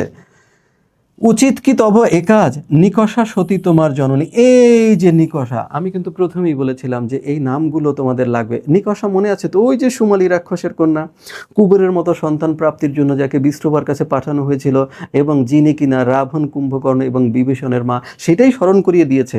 এবং দেবতার কাছে পাঠানো হয়েছে, তিনি রাক্ষস কুলের মধ্যে কত মহিষী তুমি চিন্তা করে দেখো। সেই কথাই স্মরণ করিয়ে দিয়েছে যে নিকষা সতী তোমার জননী। তুমি কি ভুলে গেছো তুমি কার সন্তান? সাধারণ একটা রাক্ষস হলে এটা হয়তো তার জন্য এই বিশ্বাসঘাতকতা শুভ হয়, কিন্তু নিকষার সন্তান হয়ে তুমি কি সেটা পারো? নিকষা সতী তোমার জননী, সহোদর রক্ষস শ্রেষ্ঠ। আরও পরিচয় হচ্ছে তোমার সহোদর বা ভাই, তিনি হচ্ছেন রাক্ষস কুলের মধ্যে শ্রেষ্ঠ। তো রাক্ষস কুলের মধ্যে শ্রেষ্ঠকে, রাক্ষস কুলের মধ্যে শ্রেষ্ঠ হচ্ছে রাবণ, যিনি লঙ্কার রাজা। তো রাজার ভাই হয়ে তোমার কি এ ধরনের নিকৃষ্ট কাজ করা উচিত হয়েছে? এবার বলেছে, এখানেই পরিচয় শেষ না, বলছে শুলি, শম্ভু, নিভ, কুম্ভকর্ণ। তোমার আর এক ভাইকে কুম্ভকর্ণ। কেমন কুম্ভকর্ণ? এখানে লক্ষ্য করো, নিভ যে কথাটি ব্যবহার করা হয়েছে, এই নিভ মানে হচ্ছে মতো। তাহলে কিসের মতো? শম্ভুর মতো। শম্ভু শব্দের অর্থ শিব। শিব, তার শিবের মতো। কেমন শিব? শুলি শিব। তার মানে শিবের হাতে সবসময় ত্রিশূল থাকে, সেই জন্য তাকে বলা হয় শুলি। আর শিব মানে শম্ভু, শুলি শম্ভুর মতো, তার মানে ধ্বংস ক্ষমতায়। এখানে কুম্ভকর্ণকে কিন্তু মহাদেবের সঙ্গে তুলনা করা হচ্ছে, যে সেরকম একজন মহারাক্ষসের ভাই তুমি। এবার বলছে, ভাতৃপুত্র বাসব বিজয়ী, আর আমি হলাম বাসব বিজয়ী। তোমাদেরকে মেঘনাদের পরিচয় দেওয়ার সময় বলেছি যে ইন্দ্র, দেবতা ইন্দ্রের আর এক নাম হচ্ছে বাসব। ইন্দ্রকে জয় করেছে বলে ইন্দ্রজিৎ, যেহেতু তার আর এক নাম বাসব, সেই জন্য তার নাম বাসব বিজয়ী। তাহলে এই বাসব বিজয়ীটা কে? মেঘনাদ। এখন তাহলে মেঘনাদ নিজের কথা বলছে যে তোমার ভাতিজা আমি দেবরাজা ইন্দ্রকে পর্যন্ত পরাজিত, দেবতাদের রাজা তাকে পর্যন্ত পরাজিত করেছি। তোমার মা মহামহিষী রাক্ষসী নিকষা, তোমার ভাই শ্রেষ্ঠ রাক্ষস লঙ্কার রাজা রাবণ, এবং তোমার আর এক ভাই কুম্ভকর্ণ, যে কিনা ধ্বংস ক্ষমতায় শূলধারী মহাদেবের মতো। এরকম একটি মহান কুলে জন্মগ্রহণ করে তুমি যে বিশ্বাসঘাতকতার কাজ করেছ, উচিত কি তব এ কাজ কি তোমার উচিত হয়েছে? এই অংশটুকু ক্লিয়ার। এবার আসো পরের। এখন এই যে বিশ্বাসঘাতকতার কাজটা, এটা কিসের সাথে তুলনীয়? সে বলছে নিজ গৃহপদ তা তো দেখাও তস্করে। এখানে তস্কর শব্দের অর্থ হচ্ছে অসাধু বা চোর। তো আমরা কি করি? চোরকে কি নিজের ঘরে প্রবেশ করতে দেই, নাকি নিজের ঘর থেকে তাড়িয়ে দেই? সবসময় তাড়িয়ে দেই। কিন্তু বিভীষণের এই বিশ্বাসঘাতকতা দেখে তার মনে হচ্ছে যে তুমি যেন চোরকে নিজের ঘরে আমন্ত্রণ করে নিয়ে এসো। তাহলে এই নিজ গৃহপথ মানে হচ্ছে এই লঙ্কার পথ। তস্কর মানে হচ্ছে এখানে, তাহলে তস্কর বলতে কাকে বোঝানো হচ্ছে? লক্ষ্মণ এবং রাম। যে তাদেরকে তুমি কি করেছো, তারা চোরের মতো, তাদেরকে তুমি নিয়ে এসেছো লঙ্কাপুরীতে সাহায্য করে। ব্যাপারটা এমন হলো না যে মানুষ যেন নিজের ঘরে দাওয়াত করে চোরকে নিয়ে এসেছে। চণ্ডালে বসাও আনি রাজার আলয়। হিন্দু পুরাণে উল্লেখিত যে জাতি রয়েছে, তার মধ্যে সর্বনিকৃষ্ট জাতি হচ্ছে চণ্ডাল। তো চণ্ডাল কি রাজসিংহাসনে বসার উপযোগী? তো এখানে চণ্ডাল বলতে বোঝাচ্ছে এই নিম্ন মানুষকে, ক্ষুদ্র ক্ষমতাধর মানুষকে। আর রাজার আলয় বলতে বোঝাচ্ছে এই স্বর্ণলঙ্কাকে। তাহলে রাজার আলয়ে যেমন চণ্ডালের বসা শোভা পায় না, তেমনি ঐশ্বর্যমণ্ডিত স্বর্ণলঙ্কায়ও কখনো ক্ষুদ্র মানুষের অনুপ্রবেশ শোভা পায় না। সেই জন্য বলছে ব্যাপারটা এমন হলো যেন তুমি নিজের ঘরে চোরকে দাওয়াত করেছো, ব্যাপারটা এমন হলো যেন তুমি রাজসিংহাসনে চণ্ডালকে বসাচ্ছ। তাহলে এটা তো অনেক বড় সমস্যা। বলছে তারপর আমি কি করি না, কিন্তু নাহি গঞ্জি তোমা। গঞ্জি শব্দের অর্থ তিরস্কার করি। তিরস্কার করি। তাহলে তিরস্কার করি না, নাহি, আমি তোমাকে তারপরও তিরস্কার, এত বড় একটা জঘন্য কাজ করেছো, তারপর আমি তোমাকে তিরস্কার করব না। কেন করব না? গুরুজন তুমি পিতৃতুল্য, যেহেতু তুমি আমার পিতার সমতুল্য গুরুজন, সেই কারণে এত বড় অন্যায় করার পরও আমি তোমাকে তিরস্কার করব না। কারণ পিতা বা পিতৃকুল যতই অপরাধ করুক না কেন, সন্তানের কাছে সে অপরাধী হয় না। অতএব আমি তোমাকে তিরস্কার করব না। তাহলে তুমি কি করো? ছাড়ো দ্বার। তুমি যে এই দ্বার আটকে দাঁড়িয়েছ, তুমি সেটা ছেড়ে দাও। যাব অস্ত্রাগারে। আমি কোথায় যাব? অস্ত্রাগারে চলে যাব। কারণ লক্ষণের সাথে যুদ্ধ করতে হবে। পাঠাইব রামানুজের সমন ভবনে। এখানে লক্ষ্য করার বিষয় রামানুজ। রামানুজ ভাঙলে কি হবে? রামের অনুজ। রামের অনুজ। অনুজ মানে কি? অনুজ মানে ছোট ভাই। তাহলে এখানে রামানুজ বলতে কাকে বোঝানো হচ্ছে? লক্ষণকে বোঝানো হচ্ছে। তাহলে পাঠাইব রামানুজে, কোথায় পাঠাবো? সমন ভবনে। সমন ভবনে মানে জমালয়ে। আর যে জমালয়ে যাবে সে কি বেঁচে থাকবে? তার মানে আমি লক্ষণকে মেরে ফেলবো, কারণ সে লঙ্কার সাথে অন্যায় করেছে। তাহলে কি করব? লঙ্কার কলঙ্ক আজি ভঞ্জিব। ভঞ্জিব মানে দূর করব, ভেঙে ফেলবো। কিভাবে? আহবে। আহবে মানে যুদ্ধে। তার মানে আমি এখন অস্ত্রাগারে যাব, অস্ত্রাগারে গিয়ে অস্ত্র আনবো, অস্ত্র এনে লক্ষণের সাথে যুদ্ধ করব, ওকে জমালয়ে পাঠাবো বা হত্যা করব। হত্যা করে লঙ্কার গায়ে যে কলঙ্ক লেগেছে তোমার বিশ্বাসঘাতকতায় এবং এই রাক্ষস বাহিনীর বিপর্যস্ত অবস্থায় লঙ্কার গায়ে যে কলঙ্কের দাগ লেগেছে, সেটা আমি কি করব? দূর করব, ভেঙে ফেলব। তাহলে এখানে কিন্তু মেঘনাদের প্রথম সংলাপটি শেষ হয়ে গেল। বিভীষণের প্রতি মেঘনাদের প্রথম সংলাপ। ঠিক আছে? তো তোমরা চেষ্টা করবা এই কথাগুলো লিখে, এটাকে আমি যে বললাম এইটার তুমি সেভ করে রেকর্ড করে এই কথাগুলো লিখে নিবা। তাহলে দেখবা এটা একদম সোজা গদ্যে রূপান্তরিত হয়ে গিয়েছে। ঠিক আছে? এবার চলো পরবর্তীতে আমরা যাই। এখন এই যে এতগুলো কথা বললো, এই এতগুলো কথার জন্য উত্তর দিল বিভীষণ। এই যে উত্তরিলা বিভীষণ, উত্তরিলা মানে কি? আনসার দিল, উত্তর দিল। কিসের? কাকে উত্তর দিল? মেঘনাদকে উত্তর দিল। কেন? এতক্ষণ ধরে সে দোষারোপ করছিল যে তুমি চণ্ডালকে রাজ সিংহাসনে বসানোর মতো অপরাধ করেছো, তুমি চোরকে নিজের সিংহাসনে নিজের বাসায় ডেকে আনার মতো অপরাধ করেছো। তো এত কিছু অভিযোগ দেওয়ার পর সে বলল, এবং আর একটা কি প্রস্তাব দিয়েছে? যে তুমি আমার পথ ছেড়ে দাও, আমি তোমাকে তিরস্কার করব না, আমি অস্ত্রাগারে যাব এবং অস্ত্রাগার থেকে অস্ত্র এনে রামের ভাই লক্ষণকে হত্যা করে লঙ্কার গায়ে যে কলঙ্ক লেগেছে সেই কলঙ্ক আমি দূর করব। এই কথার উত্তরে উত্তরিলা বিভীষণ বৃথা এ সাধনা ধীমান। এই ধীমান শব্দের অর্থ জ্ঞানী। তার মানে দেখো, যাই বলুক না কেন তারা কিন্তু পারস্পরিক শ্রদ্ধা হালাচ্ছে না। বিশ্বাসঘাতকতা করেছে, তাকে কিন্তু তাতো বা পিতা বলে সম্বোধন করছে। আবার এরা কি করেছে? এরা সীতা হরণের মতো পাপ করেছে এবং সেই পাপকে সাপোর্ট করছে। সেজন্য কিন্তু তিনি অসম্মানজনক শব্দ ব্যবহার করছেন না। মধুসূদন দত্ত কিন্তু এই শব্দগুলো অত্যন্ত সচেতনভাবে ব্যবহার করছেন। এখন সে বলছে বৃথায় সাধনা ধীমান। ধীমান শব্দের অর্থ জ্ঞানী। হে জ্ঞানী মেঘনাদ, সে স্থির ধী সম্পন্ন মেঘনাদ, তুমি যে সাধনা করেছো, কি সাধনা? তুমি যে অস্ত্রাগারে যে অস্ত্র এনে তারপর লক্ষণকে হত্যা করতে চাও, তোমার এই সাধনা বৃথা যাবে। কেন বৃথা যাবে? কারণ রাঘব দাস আমি। এখন রাঘব মানে কি? Raghu. Raghu plus O is equal to রাঘব। রঘুকে সূর্যবংশীয় একজন রাজা, রঘুর পুত্র অজ এবং অজের পুত্র দশরথ। যেহেতু রঘু বংশে এরা সবাই জন্মগ্রহণ করেছে, শাব্দিকভাবে সবাই রাঘব হলেও রাঘব বলতে কেমন রামচন্দ্রকেই বোঝানো হয়। সেই জন্য রাঘব দাস আমি। এখন যদি আমি পরীক্ষায় তোমাকে প্রশ্ন করি এই কবিতায় বিভীষণ নিজেকে কার দাস বলে মনে করেছেন, তাহলে হবে রাঘব দাস বা রামচন্দ্রের দাস। তাহলে রাঘব মানে হচ্ছে রামচন্দ্র, তিনি নিজেকে রামচন্দ্রের দাস বলে মনে করেন। হ্যাঁ, রাঘব দাস আমি, কি প্রকারে তাহার বিপক্ষ কাজ করিব রক্ষিত অনুরোধ। অর্থাৎ তুমি যে আমাকে অনুরোধ করছো দরজা ছেড়ে দেওয়ার, আমি তো নিজেকে রামচন্দ্রের দাস বলে মনে করি। তাহলে আমি যদি তোমার অনুরোধ রক্ষা করতে যাই, তাহলে তো আমার রামচন্দ্রের বিপক্ষে কাজ করতে হবে। আমি তোমার অনুরোধ রক্ষা করতে গিয়ে রামচন্দ্রের বিপক্ষে কিভাবে কাজ করব, আমি তা পারবো না। এই পর্যন্ত তার প্রথম সংলাপ শেষ। তাহলে এই কথা যেহেতু সে বলেছে, সেই কারণে উত্তরিলা কাতরে রাবণী। এখন এই রাবণী শব্দটা দেখো, রাবণী দিয়ে বোঝায় মেঘনাদ। এখন তুমি যদি বলো যে মেঘনাদ রাবণী দিয়ে কিভাবে বোঝায়, প্রত্যয়ের মধ্যে একটা প্রত্যয় আছে অপত্যার্থ প্রত্যয়, ওই প্রত্যয়টা যোগ করলে সন্তান অর্থ প্রকাশ করে। যেমন মনে করো যদি আমি বলি দশরথ প্লাস ই সমান দাশরথী, তাহলে এই দাশরথী শব্দটা দিয়ে রামকে বোঝাবে, কারণ এই ই প্রত্যয় ওর সন্তানকে নির্দেশ করছে। তাহলে আমি যদি বলি রাবণ প্লাস ই, তাহলে হবে রাবণী।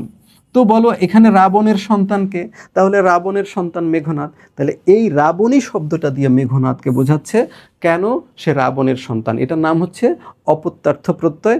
যারা বিশ্ববিদ্যালয় ভর্তি পরীক্ষার ক্ষেত্রে প্রস্তুতি নাও, একই সাথে সাথে তারা এই কথাটা মনে রাখতে পারো। এরকম অনেক সময় আসতে দেখে যে নিচের কোন শব্দে অপত্যার্থে প্রত্যয় যুক্ত হয়েছে। তাহলে অপত্য শব্দের মানে হচ্ছে সন্তান, সন্তান অর্থে প্রত্যয় যুক্ত হয়েছে। তাহলে রাবণ কাতর হয়ে দুঃখ ভারাক্রান্ত হয়ে বলল, হে পিতৃব্য তব বাক্যে ইচ্ছি মরিবারে, যে হে চাচা তোমার কথা শুনে আমার নিজেরই মরতে ইচ্ছা করে।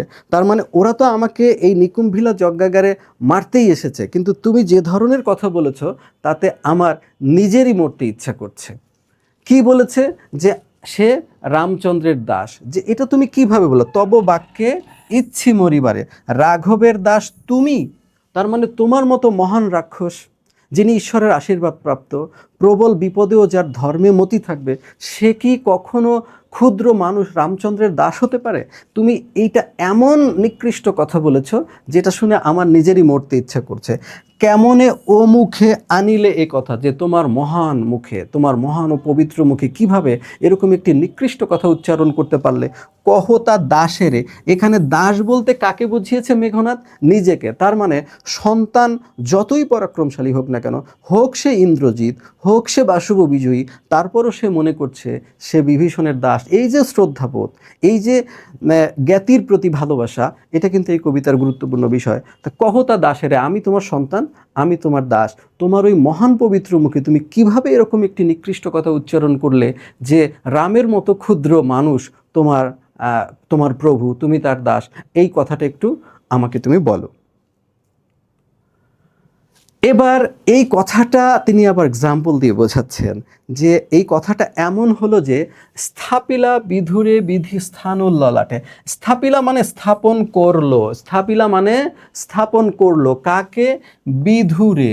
বিধু শব্দের অর্থ চাঁদ, তার মানে চাঁদকে স্থাপন করলো। কে স্থাপন করলো? বিধি স্থাপন করলো, মানে ঈশ্বর। ঈশ্বর চাঁদকে স্থাপন করলেন কোথায়? স্থানুল ললাটে। স্থানু মানে হচ্ছে নিশ্চল আকাশ, ললাট মানে হচ্ছে কপাল। তার মানে চাঁদকে বিধাতা স্থাপন করেছেন নিশ্চল আকাশের কপালে। স্থানু মানে হচ্ছে মহাদেব শিব। সেই অর্থে তোমার এখানে পাঠ পরিচিতি বা টিকায় কিন্তু লেখা হয়নি, নিশ্চল আকাশ হিসেবে লেখা হয়েছে। তুমি যদি ডিকশনারিতে সেটা মহাদেব দেখতে পাও, আমার মনে হয় সেটা তোমার এড়িয়ে যাওয়াই উচিত। যেটা টেক্সটে আছে সেই অনুযায়ী থাকো তুমি। স্থানুর ললাটে, তার মানে চাঁদকে বিধাতা স্থাপন করেছেন নিশ্চল আকাশের কপালে। পড়ি কি ভূতলে শশী যান গড়াগড়ি ধুলায়, সেই শশী বা চাঁদ কি কখনো ধুলায় পড়ে গড়াগড়ি খায়? তো এটা দিয়ে সে কি বোঝাচ্ছে? রাক্ষস বংশ হচ্ছে চাঁদের মতো মহান, আর মানুষ হচ্ছে ধুলির মতো তুচ্ছ। চাঁদ যেমন ভূতলে পড়ে ধুলির সাথে মিশে গড়াগড়ি খায় না, তেমনি মহান রাক্ষসেরও কখনো উচিত নয় এই তুচ্ছ মানুষের সাথে বন্ধুত্ব স্থাপন করা, কিংবা সখ্যতা স্থাপন করা, কিংবা তাদেরকে প্রভু বলে ডাকা। এক্সাম্পলটা বুঝতে পেরেছো? অনেক সময় পরীক্ষায় কিন্তু এটা আসবে খ নম্বর প্রশ্ন হিসেবে, যে স্থাপিলা বিধুরে বিধি স্থানুল ললাটে, পড়ি কি ভূতলে শশী যান গড়াগড়ি ধুলায়, টান দিয়ে বলা থাকবে ব্যাখ্যা করো। তখন এটা তোমাকে বলতে হবে যে রাক্ষস হচ্ছে মেঘনাদের দৃষ্টিতে চাঁদের মতো মহান, উন্নত, আর মানুষ হচ্ছে ধুলিতুল্য। চাঁদ যেমন ধুলিতে নেমে কখনো গড়াগড়ি খায় না, তেমনি রাক্ষসের উচিত নয় এই নিকৃষ্ট ক্ষুদ্র ক্ষমতাধর মানুষের সাথে সখ্য স্থাপন করা, কিংবা তাদেরকে প্রভু বলে সম্বোধন করা। এবার বলছে হে রক্ষরথী, রক্ষরথী, রথী মানে হচ্ছে রথচালক, এখানে বীর অর্থে ব্যবহৃত হয়েছে। হে রাক্ষস কুলের বীর, ভুলিলে কেমনে কে তুমি, অর্থাৎ তুমি তোমার পরিচয় কিভাবে ভুলে গেলে। তোমাদের কিন্তু আগেই সেই পরিচয় দেওয়া হয়েছে। কি পরিচয়? তার মা নিকষা, মহান মহীয়সী নিকষা, তার ভাই শ্রেষ্ঠ রাক্ষস রাবণ, তার আর এক ভাই শুলিশম্ভু নিভ কুম্ভকর্ণ, অর্থাৎ শুলধারী মহাদেবের মতো কুম্ভকর্ণ, আর ভাতুষপুত্র বাসব বিজয়ী। সেই পরিচয় তুমি কিভাবে ভুলে যাও? জনম তব কোন মহাকুলে, কোন মহান বংশে তোমার জন্ম হয়েছে, কোন মহান রাক্ষস বংশে, যারা লঙ্কাধিপতি, সমস্ত পৃথিবী যাদের জন্য তটস্থ, তুমি সেখানে জন্মগ্রহণ করেছো। কে বা সে অধম রাম? অধম রাম কেন বলেছে তুমি তো জানো, সে অযোধ্যার রাজা দশরথের সন্তান হলেও এখন কিন্তু সে বনবাসী। যখন সে যুদ্ধে আসে তখন থেকে সে দণ্ডকারণ্য থেকে, বনবাস থেকে যুদ্ধে আসে, তার সাথে কিন্তু অযোধ্যার যোগাযোগ নেই। তো বনবাসী একজন অধম মানুষ, একজন সাধারণ মানুষ, তাকে তুমি প্রভু বলো কিভাবে? এবার আর একটা এক্সাম্পল দিচ্ছে এরকম, এই চাঁদের মতো। কি বলেছে? স্বচ্ছ সরোবরে করে কেলি রাজহংস। কেলি করা মানে আনন্দ করা, খেলা করা, ঘুরে বেড়ানো, ভ্রমণ করা। তো রাজহাঁস সবসময় কোথায় ভ্রমণ করে? স্বচ্ছ সরোবরে, পরিষ্কার পানির জলাশয়ে। সে পদ্মবনে খেলা করে। কোথায়? পঙ্কজ কাননে। পঙ্কজ শব্দের অর্থ হচ্ছে পদ্ম। সে সবসময় কোথায় ভ্রমণ করে? পরিষ্কার পানির জলাশয়, স্বচ্ছ সরোবরে, পদ্মবনে সে সবসময় খেলা করে। তো সে কি তো খেলা করে, যায় কি সে কবু? সেই রাজহাঁস কি কখনো যায় পঙ্কিল সলিলে কাদা জলে, শৈবাল দলের ধাম, যেখানে বদ্ধ জলাশয়, যেখানে শৈবাল জন্মে, সেই বদ্ধ পুকুরে, ছোট্ট জলাশয়ে, নোংরা জলে রাজহাঁস কি কখনো যায়? রাজহাঁস সবসময় পদ্মবনে খেলা করে। তো এটা দিয়ে কি বোঝানোর চেষ্টা করা হয়েছে?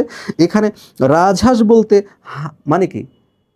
হাঁসকুলের শ্রেষ্ঠ, তার মানে কি রাক্ষসকে ইঙ্গিত করা হয়েছে যে তাহলে রাক্ষসের আবাসভূমি হচ্ছে এই স্বর্ণলঙ্কা। সে কি কখনো রাক্ষসের সখ্য থাকবে এই রাক্ষসের সঙ্গে? রাজহাঁস যেমন কখনো নর্দমার মধ্যে খেলা করতে যায় না, তেমনি রাক্ষসের উচিত না এই নিকৃষ্ট রাম লক্ষ্মণের সাথে সখ্য স্থাপন করা। এবার আরেকটা বলেছে মৃগেন্দ্র কেশরী। দেখো এখানে মৃগ শব্দের অর্থ হচ্ছে পশু। এবার ইন্দ্র, মৃগেন্দ্র মানে কি? মৃগ যোগ ইন্দ্র সমান মৃগেন্দ্র। তাহলে ইন্দ্র শব্দের অর্থ হলো রাজা। তার মানে মৃগেন্দ্র মানে হচ্ছে পশুর রাজা। কে পশুর রাজা? কেশরী। কেশরী মানে হলো সিংহ, কেশরযুক্ত পশু। কেশরযুক্ত পশুকে সিংহ। তার মানে মৃগেন্দ্র কেশরী মানে হচ্ছে কেশরযুক্ত পশুরাজ সিংহ। কবে হে বীর কেশরী সম্ভাষে শ্রীকালে মিত্র হয়ে, যে পশুরাজ সিংহ, হে মহাবীর বিভীষণ, তোমাকে আমি জিজ্ঞেস করি, পশুরাজ সিংহ কি কখনো শিয়ালকে বন্ধু বলে সম্ভাষণ করেছে? করেনি, কারণ সিংহ কখনো এত নিচে নামে না। তো তুমি তো সেই মহান সিংহের মতো ঐশ্বর্যময়, তুমি কিভাবে শিয়ালের মতো ধূর্ত এই রাম লক্ষ্মণকে প্রভু বলে সম্বোধন করতে পারো? তাহলে এই যে তার জ্ঞাতির প্রতি, স্বজাতির প্রতি ভালোবাসা, তাহলে এই তিনটা এক্সাম্পল কিন্তু তোমাকে লিখতে হবে এবং তুমি নিজের ভাষায় এই তিনটে এক্সাম্পল পরীক্ষার খাতায় লিখতে চেষ্টা করবা। কোনটা প্রথম? তাহলে স্বচ্ছ সরোবরে করে কেলি রাজহংস পঙ্কজ কাননে, যায় কি সে কভু প্রভু পঙ্কিল সলিলে শৈবালের ধাম, এটা থাকবে 2 নম্বরে। আর 1 নম্বরে কোনটা থাকবে? স্থাপিলা বিধুরে বিধি স্থানুল ললাটে, পড়ি কি ভূতলে শশী যান গড়াগড়ি ধুলায়, এটার ব্যাখ্যা লিখবা আমি যেটা বলে দিয়েছি। আর 3 নম্বরে কোনটা লিখবা? মৃগেন্দ্র কেশরী কবে হে বীর কেশরী সম্ভাষে শ্রীগালে মিত্রভাবে। তাহলে এই তিনটা যদি তুমি রাক্ষস কুলের মর্যাদা প্রতিষ্ঠায় সে কি বলেছে, এটা যদি তুমি ব্যাখ্যা করতে পারো, আমি আশা করি তোমার উত্তর অনেক সমৃদ্ধ হবে। তাহলে এই কথা বলে সে বলছে অজ্ঞদাস, এত কিছু বলেছে, তারপরও দেখো তার পিতৃব্যের প্রতি, তার চাচার প্রতি কত বিনয়। সে বলছে অজ্ঞদাস, আমি তোমার সন্তান, অতএব আমি তোমার দাস, আমি অজ্ঞ। বিজ্ঞতম তুমি, এখানে কিন্তু সুপারলেটিভ ইউজ করা হয়েছে, বিজ্ঞতর বলে নাই, বিজ্ঞতম, শ্রেষ্ঠ বিজ্ঞ তুমি। হ্যাঁ, অবিদিত নহে কিছু তোমার চরণে, তুমি জানো না জগতে এমন কিছু নাই। আমি তো মূর্খ, আমি যে এই কথাগুলো বললাম আমার কোনো জ্ঞান নাই, আমি তোমার দাস, তুমি হচ্ছ জ্ঞান কুলশ্রেষ্ঠ, জ্ঞানী কুলশ্রেষ্ঠ তুমি, অবিদিত নয়, তুমি অজানা কোনো কিছু নয় তোমার। ক্ষুদ্রমতি নর, বলছে যে ক্ষুদ্র মনের অধিকারী মানুষ কে? লক্ষণ। ক্ষুদ্র মনের অধিকারী এই লক্ষণ, নহিলে অস্ত্রহীন যোধে কি সে সম্বোধে সংগ্রামে। তুমি একটু চিন্তা করে দেখো হে চাচা, মহান বীরদের কি, মহান বীর কি কখনো অস্ত্রহীনকে, বিশেষত প্রার্থনারতকে আঘাত করতে পারে? ও যদি অত্যন্ত ক্ষুদ্র মনের নাই হবে, তাহলে সে আমাকে এই নিকুম্ভিলা যজ্ঞাকার কি যুদ্ধক্ষেত্র? যদি সে মহান বীর হতো, তাহলে তার সঙ্গে আমার সাক্ষাৎ হতো যুদ্ধক্ষেত্রে। সে অত্যন্ত ক্ষুদ্র মনের বলেই সে গোপনে নিকুম্ভিলা যজ্ঞাগারে এসে আমাকে আঘাত করেছে। এটা অত্যন্ত ক্ষুদ্র মনের পরিচয়। তুমি তো একজন মহাবীর, এই কিন্তু তাকে বলছে ক্ষুদ্রমতি। এই যে সুর কাকে ডাকা হয়েছে? বিভীষণকে ডাকা হয়েছে যে তুমি তো বীর, তুমি কি বুঝতে পারো না যে ও একজন ক্ষুদ্র মনের? তা নাহলে ওর তো নিকুম্ভিলা যজ্ঞাগারে আমাকে আঘাত করার কথা না। কহ মহারথী, এই যে তাকে মহাবীর বলা হয়েছে, এখানে মহারথী কাকে বলা হয়েছে? বিভীষণকে বলা হয়েছে যে বলো হে মহাবীর বিভীষণ। এ কি মহারথী প্রথা, অর্থাৎ এ কি মহান বীরদের আচরণ প্রথা? মহান বীরেরা কি কখনো কোনো অস্ত্রহীনকে, কোনো অসহায়কে, কোনো প্রার্থনারতকে আঘাত করে? ও তো নিকুম্ভিলা যজ্ঞাগারে এসে লক্ষণ আমাকে আঘাত করেছে। তাহলে বলো সে কতটা ক্ষুদ্র মনের অধিকারী? নাহি শিশু লঙ্কাপুরে শুনি না হাসিবে, এ কথা। যে লঙ্কায় এমন কোনো রাক্ষস শিশু নাই, তারাও একথা শুনে হাসবে না, কারণ তারাও এই যুদ্ধের নিয়মকানুন সম্পর্কে জানে, মহারণের কৌশল সম্পর্কে জানে। অথচ লক্ষণ একজন বীর বলে স্বীকৃত হয়েও সে চোরের মতো নিকুম্ভিলা যজ্ঞাগারে প্রবেশ করে আমাকে আঘাত করেছে। তুমি একজন মহাবীর হিসেবে বলো, এটা কি মহাবীরদের আচরণ প্রথা? ছাড়ো পথ। এখন সে দেখেছে এই কথা বলে লাভ নাই, এখন সে আবার বলছে ছাড়ো পথ, আসিব ফিরিয়া এখনই। যে তুমি আমার পথ ছেড়ে দাও, তুমি আবার মনে করো না যে পথ ছেড়ে দিলে আমি পালিয়ে যাব, আমি এখনই ফিরে আসব। আসিব ফিরিয়া এখনই, দেখিব আজি কোন দেব বলে। তোমরা জানো লঙ্কার যুদ্ধে পরপর দুইবার রাম এবং লক্ষ্মণকে মেঘনাদ পরাজিত করেছে এবং দেবতাদের মাধ্যমে তারা মুক্ত হয়েছে। তো আজকে সে চ্যালেঞ্জ করে বলছে যে দেখিব আজি, আমিও আজকে দেখে নিব কোন দেব বলে। এবার কোন দেবতার আশীর্বাদে বিমুখে সমরে মরে সৌমিত্রী কুমতি, এই সুমিত্রার পুত্র লক্ষ্মণ আমাকে কিভাবে যুদ্ধ থেকে ফিরিয়ে রাখে, ওদের হত্যা করার হাত থেকে ফিরিয়ে রাখে। আমি যখন পটভূমি বর্ণনা করছিলাম, তখন কিন্তু দশরথের 3 স্ত্রীর মধ্যে আমি বলেছিলাম যে এই ছোট স্ত্রী সুমিত্রার নামটা কিন্তু মনে রাখো।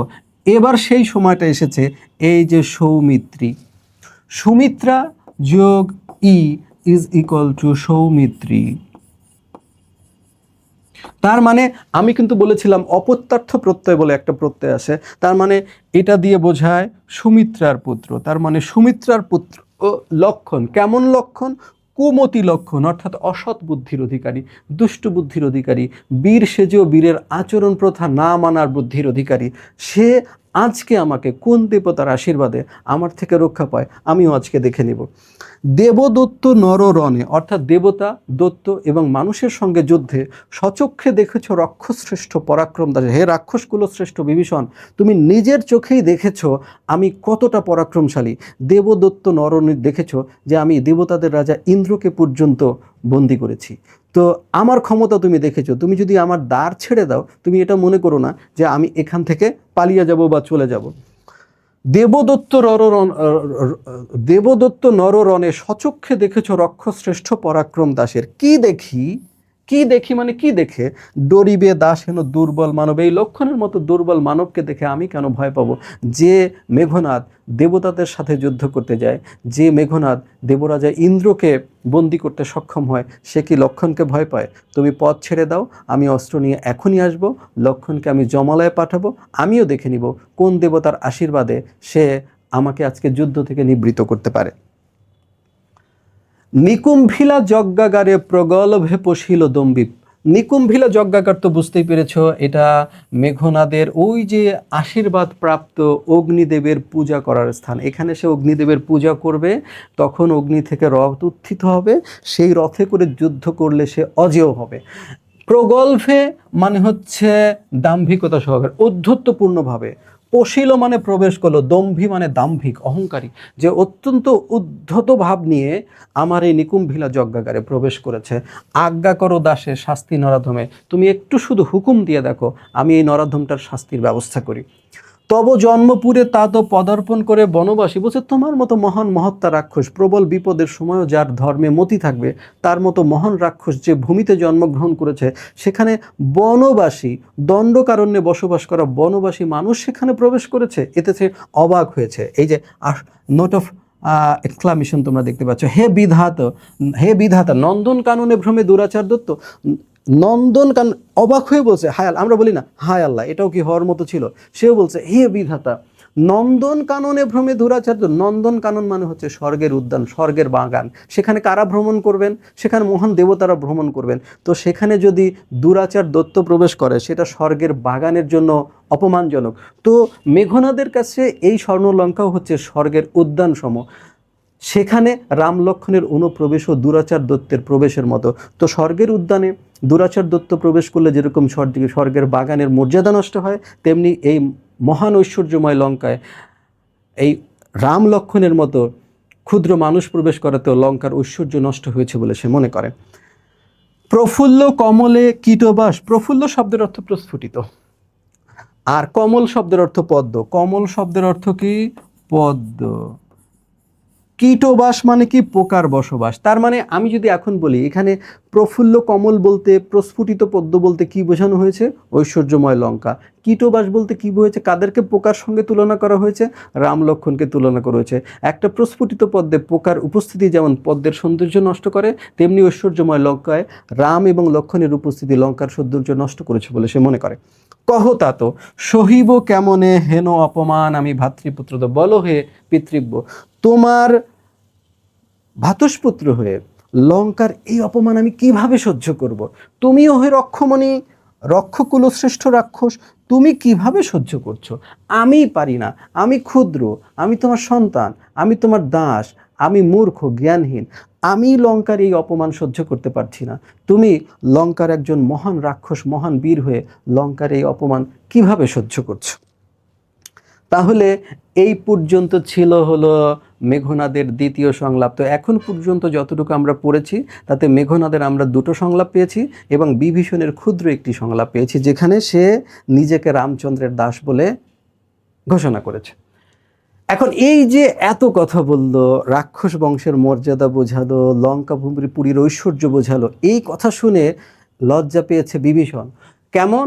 মহামন্ত্র বলে যথা নম্র শিরপুরি। মহামন্ত্র বলে মানে হচ্ছে মন্ত্রপুত হয়ে, মন্ত্রপুত হয়ে, মন্ত্রপুত হয়ে অর্থাৎ সাবরের প্রবল মন্ত্রের প্রভাবে, যথা, যথা মানে যেমন করে, নম্রশির মানে মাথা নত করা, ফণী শব্দের অর্থ সাপ, অর্থাৎ মন্ত্রপুত সাপ যেরকম করে মাথা নত করে থাকে, মলিন বদন লাজে, মুখ লজ্জায় মলিন করে, উত্তরিলা রথি রাবণ অনুজ। রাবণ অনুজ মানে হলো বিভীষণ অর্থাৎ রাবণের ছোট ভাই।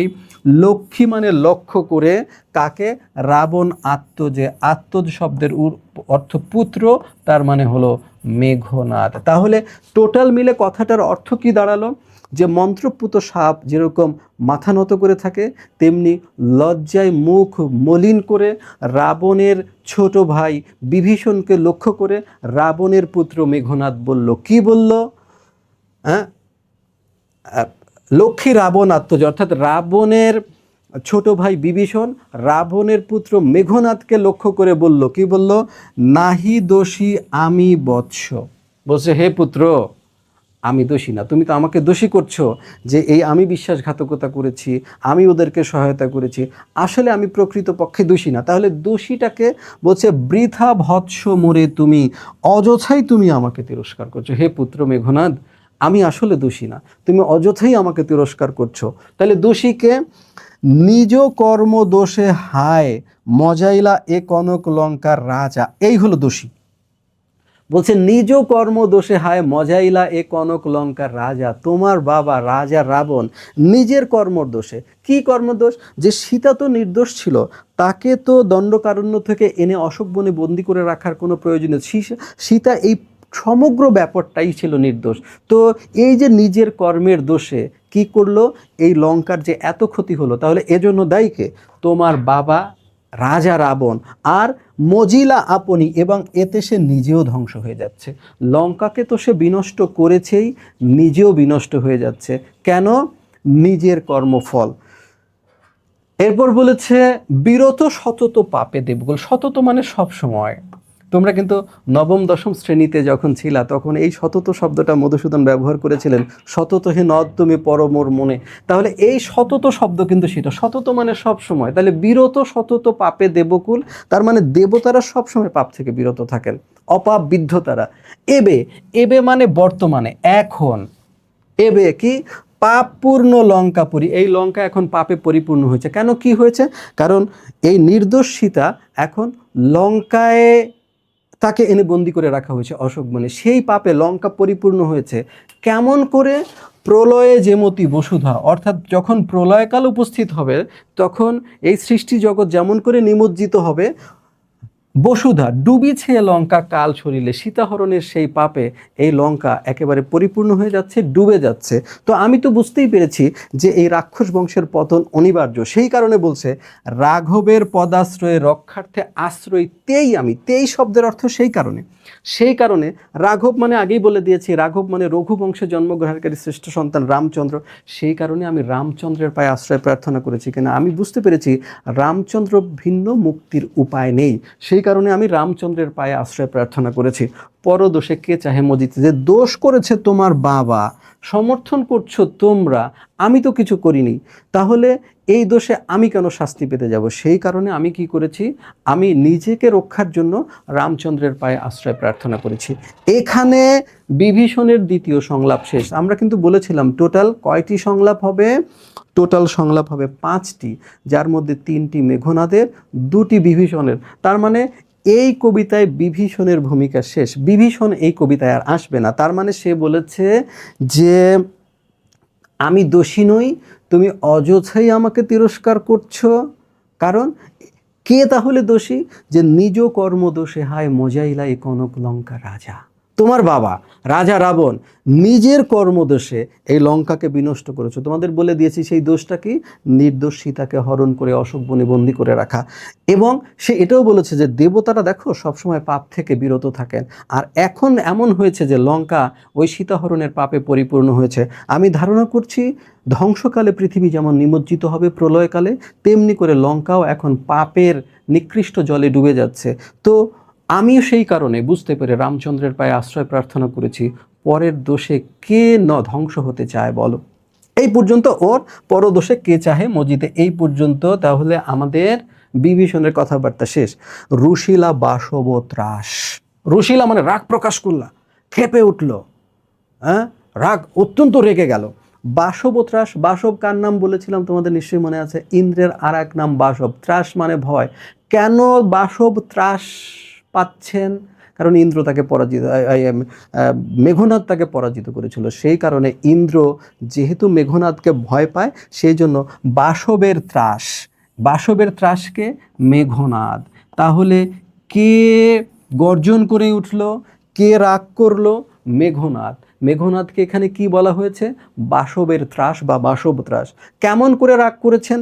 গম্ভীরে যেমতি নিশীথে অম্বরে মন্দ্রে জিমতেন্দ্র কপি, গম্ভীরে প্রচণ্ডভাবে যেমন করে রাতের আকাশে মেঘমালা গর্জন করে ওঠে, বিদ্যুৎ চমকে গর্জন করে ওঠে, তেমনি তিনি গর্জন করবেন, কারণ তিনি তো তেমনি গর্জন করবেন, তার নাম তো মেঘনাদ। আমি কিন্তু শুরুতেই বলেছিলাম তার পরিচয়, যে তিনি যখন জন্মের পরে কান্না করছিলেন তখন কিন্তু তিনি মেঘমালার মতো গর্জন করেছিলেন বলে তার নাম হয়েছে মেঘনাদ। এখনও তিনি কীরকম গর্জন করলেন?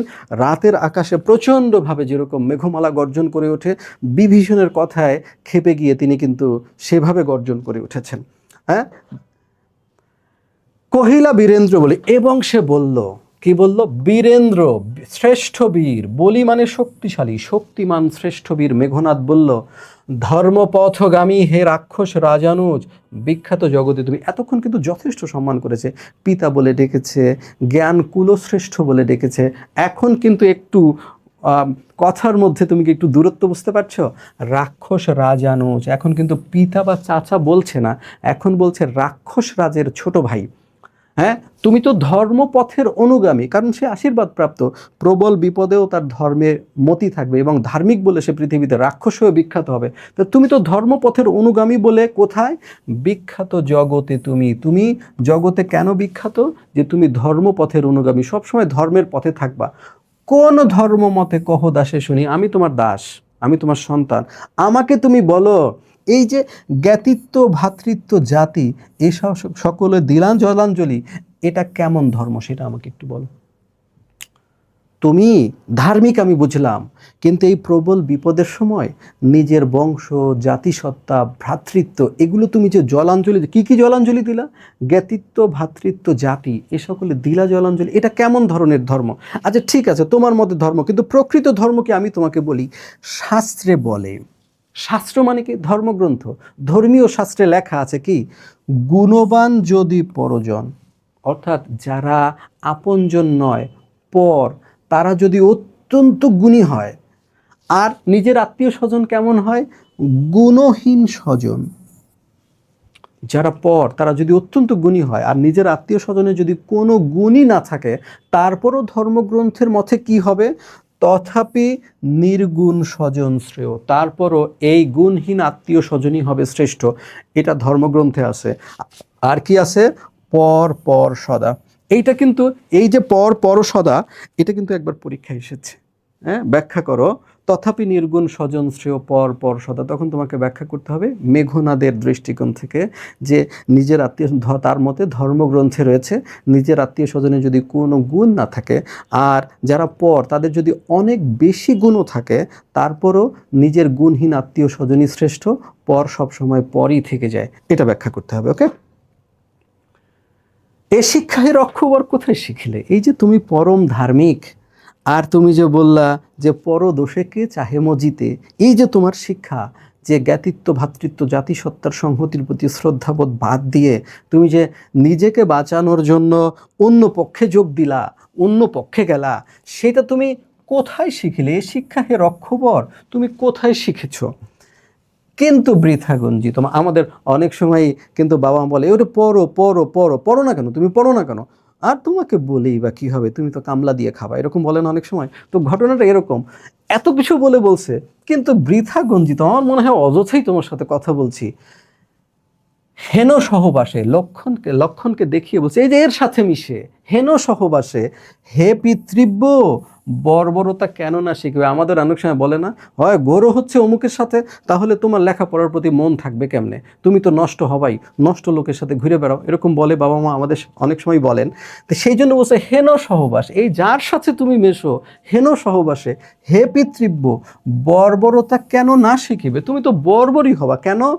গতি যার নিজ সহ নিজ সে দুর্মতি, যে খারাপের সঙ্গে মিশে খারাপের সঙ্গে চলাফেরা করে, সে অবশ্যই খারাপ অথবা খারাপ হয়ে যায়। এইটা বাংলা দ্বিতীয় পত্রে কিন্তু একবার ভাব সম্প্রসারণে এসেছে, গতি যার নিজ সহ নিজ সে দুর্মতি। এটা খ নম্বর প্রশ্ন হিসেবেও ভালো। অর্থাৎ মেঘনাদ মনে করে এই যে বিভীষণের মতিভ্রম হয়েছে, এই যে বিভীষণ সপক্ষ ত্যাগী হয়েছে, তিনি যে রাক্ষস ছেড়ে নিজেকে বাঁচানোর জন্য মানুষের সঙ্গে যোগ দিয়েছে, এই স্বার্থপরতা তার তৈরি হয়েছে এই নিকৃষ্ট লক্ষণের সাথে সখ্য স্থাপন করার কারণে। সেই জন্য বলেছে গতি যার নিজ সহ নিজ সে দুর্মতি, অর্থাৎ যে নিকৃষ্টের সাথে মেশে সে নিকৃষ্ট। তাহলে এখানে কিন্তু আমাদের কবিতার আলোচনা শেষ হয়ে গেল। এগুলো তোমরা কি করবা, এক এক লাইন করে খাতায় লিখবা, এবং তার নিচে এই সরল অর্থটা, এটা আমি এখানে সরল অর্থ লিখে দিতে পারতাম, কিন্তু এটা আসলে ওইভাবে হবে না। এটা এক লাইন করে কবিতা লিখতে হবে, এবং ওই এক লাইন করে নিচে সরল অর্থ। এখানে একটা অনুচ্ছেদ আমি সরল অর্থ লিখে দিলাম, তুমি আসলে এই ঘটনার সাথে সেটা রিলেট করতে পারবা না। তো তুমি কি করবা, এই ভিডিওটা যদি তুমি একবারে দেখতে না পারো, যদি তোমার কাছে এটা পৌঁছায়, তুমি যদি একবারে দেখতে না, অল্প অল্প করে দেখবা, আর এটা নিচে লিখে দিবা। আর যদি কোনো শব্দ সম্পর্কে তোমার কোনো আরও জিজ্ঞাসা থাকে, তাহলে তুমি কমেন্টে উল্লেখ করে দিবা, আমরা ওই ভিডিও দেখে কমেন্টগুলো পড়ে সেখানে আবার তোমার এটা সমাধান দেওয়ার চেষ্টা করব। তো কবিতা তো পড়া শেষ হলো, এখন পাঠ পরিচিতিতে, এই যে আমি কবিতা শুরু করার আগে যে পটভূমি বললাম, সেই পটভূমি তোমার পাঠ পরিচিতির প্রথম অংশে লেখা রয়েছে। কিন্তু পাঠ পরিচিতির এই যে দ্বিতীয় অংশে যে কথাটা লেখা হয়েছে, আমি যদি একটু তোমাকে পড়ে শোনাই, তাহলে এই জিনিসটা কি, এটা দিয়ে কি বোঝায়, এটা আমি একটু তোমাকে বলছি। দেখো, 19 শতকের বাংলা নবজাগরণের অন্যতম শ্রেষ্ঠ সন্তান মাইকেল মধুসূদন দত্ত বাল্মীকি রামায়ণকে নবমূল্য দান করেছেন। তো নবমূল্য দান করা মানেটা কি? বাল্মীকি রামায়ণ কিন্তু এই রাম রাবণের যুদ্ধ, কিন্তু বাল্মীকি রামায়ণে কে জিতেছে? রাম। মাইকেল মধুসূদন দত্তের এই মেঘনাদ বধ কাব্যে কে জিতেছে? রাম। তো পার্থক্যটা কি? রামায়ণে এই যে রাম জয়লাভ করলো তাতে রামের প্রতি অপরিসীম শ্রদ্ধা তৈরি হয় এবং রাক্ষসদের কাহিনীগুলো এমনভাবে উপস্থাপনা করা হয়েছে যে তাদের প্রতি অপরিসীম ঘৃণা সৃষ্টি হয়। কিন্তু মধুসূদন দত্ত কী করেছেন, এই কাহিনীটাকে পুরো ঘুরিয়ে দিয়েছেন, যাতে রামই জয়লাভ করেছে কিন্তু মানুষ শেষমেশ রাবণকেই শ্রদ্ধা করেছে। এখন এইটা যেন আমরা আবার না বুঝি যে মাইকেল মধুসূদন দত্ত হিন্দু ধর্ম ত্যাগ করেছিলেন, খ্রিস্টান হয়ে গিয়েছিলেন, সেই জন্য হিন্দু ধর্মের প্রতি বিদ্বেষবশত তিনি এইটা লিখেছেন, এটা চিন্তা করা কিন্তু পরম ভুল হবে। সেটাই বলেছে নবজাগরণের অন্যতম শ্রেষ্ঠ সন্তান। ইংল্যান্ডে কিন্তু রেনেসার ফলে নবজাগরণ, মানুষের চিন্তা চেতনাতেও নতুন জাগরণ এসেছে। তো ওইখানের কাব্যগ্রন্থগুলো দ্বারা, কাহিনীগুলো দ্বারা মাইকেল মধুসূদন দত্ত প্রভাবিত হয়েছেন। আমি বলতে পারি প্যারাডাইস লস্ট। তো প্যারাডাইস লস্ট বইয়ের মধ্যে যে কাহিনী রয়েছে সেখানে তুমি একটু সাধারণভাবে বলো, যদি কোনো কবিতায় বা কোনো কাব্যে যদি আদম আলাইসাল্লাম থাকেন আর যদি শয়তান থাকে, তো স্বাভাবিক ধারণা কি নায়ক কে হবেন? নায়ক হবেন আদম আলাইসাল্লাম, শয়তান হবেন ভিলেন। তো মধুসূদন দত্ত দেখলেন যে শয়তান হলো নায়কের ভূমিকায়, আদম আলাইসাল্লাম তাহলে কি তিনি একজন, যদি এরকম হয় তিনি একজন অসহায় মানুষ আর সৃষ্টিকর্তা তাকে বারবার রক্ষা করছেন, তাহলে এই ঘটনাধারা কি প্রভাবিত হতে পারেন না?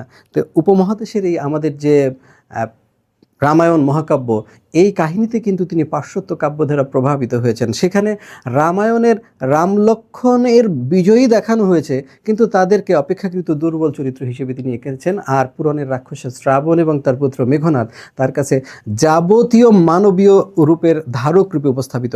এখানে একটা লাইনের দিকে আমি দৃষ্টি আকর্ষণ করছি, দেখো, মানব কেন্দ্রিকতাই হলো রেনেসা নবজাগরণের সার কথা। তুমি একটু চিন্তা করে বলো আমাকে, রাক্ষস তার আবার দেশপ্রেম কি? রাক্ষস তার আবার নিকুম্ভিলা যজ্ঞাগারে প্রার্থনার বিষয়টা কি? তো সেই মানুষ যেমন করে ভাবে, মানুষ যেমন করে দুঃখ পায়, মানুষ যেমন স্বজনের প্রতি ভালোবাসা অনুভব করে, তার যেমন দেশপ্রেম আছে, ঠিক সেই বিষয়গুলোকে উনি রাক্ষসের মধ্যে দান করে রাক্ষসকে কিন্তু মহিমান্বিত করেছেন। সেই কথাই বলেছেন যে এই নবজাগরণের প্রেরণাতেই রামায়ণের রাম লক্ষ্মণ মধুসূদনের লেখনীতে হীনরূপে এবং রাক্ষসরাজ রাবণ ও তার পুত্র মেঘনাদ যাবতীয় মানবীয় গুণের ধারক রূপে উপস্থাপিত হয়েছে। দেবতাদের অনুকূল্য প্রাপ্ত রাম লক্ষ্মণ নয়, পুরাণের রাক্ষসরাজ রাবণ ও তার পুত্র মেঘনাদের প্রতি মধুসূদনের মমতা ও শ্রদ্ধা। কেন? এটা তিনি পাশ্চাত্যের ওই কাব্যগুলো দ্বারা প্রভাবিত হয়েছেন। তো ধর্মীয় দৃষ্টিকোণ থেকে আমরা এটা যেন চিন্তা ভাবনা না করি যে উনি হয়তো বা ওই রাম লক্ষ্মণকে ছোট করেছেন, এরকম কোনো বিষয় না। জাস্ট পাশ্চাত্যের থিঙ্কিংটাকে উনি বাল্মীকি রামায়ণের উপর আরোপ করেছেন।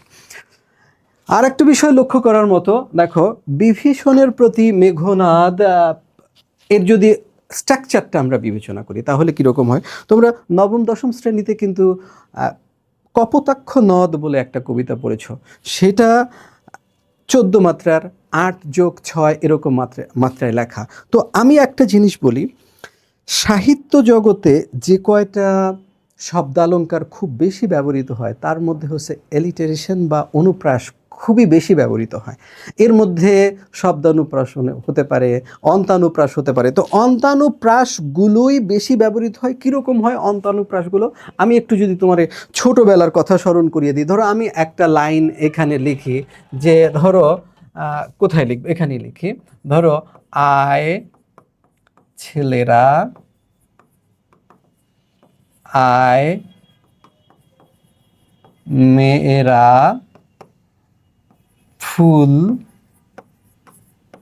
তুলিতে যাই। ধর এইখানে লাস্টে আমার কি রয়েছে? লাস্টে কিন্তু আমার রয়েছে যাই, অর্থাৎ রস্যই আই, তাই তো, স্বরধ্বনি আ এবং রস্যই আই রয়েছে শেষমেশ। তো ফুলের মালা গলায় দিয়ে মামার বাড়ি যাই, তো লাস্টে আবার কি? ওখানেও কিন্তু লাস্টে আই। তো আমি যদি ধরে নিই আই ইজ ইকুয়াল টু ক, তাহলে এর মিল বিন্যাস দাঁড়ায় ক প্লাস ক, রাইট? তো এখন তাহলে পূর্ববর্তী লাইনের সাথে পরবর্তী লাইনের মিল আছে কিনা? এই মিল থাকার নাম হচ্ছে মিত্রাক্ষর।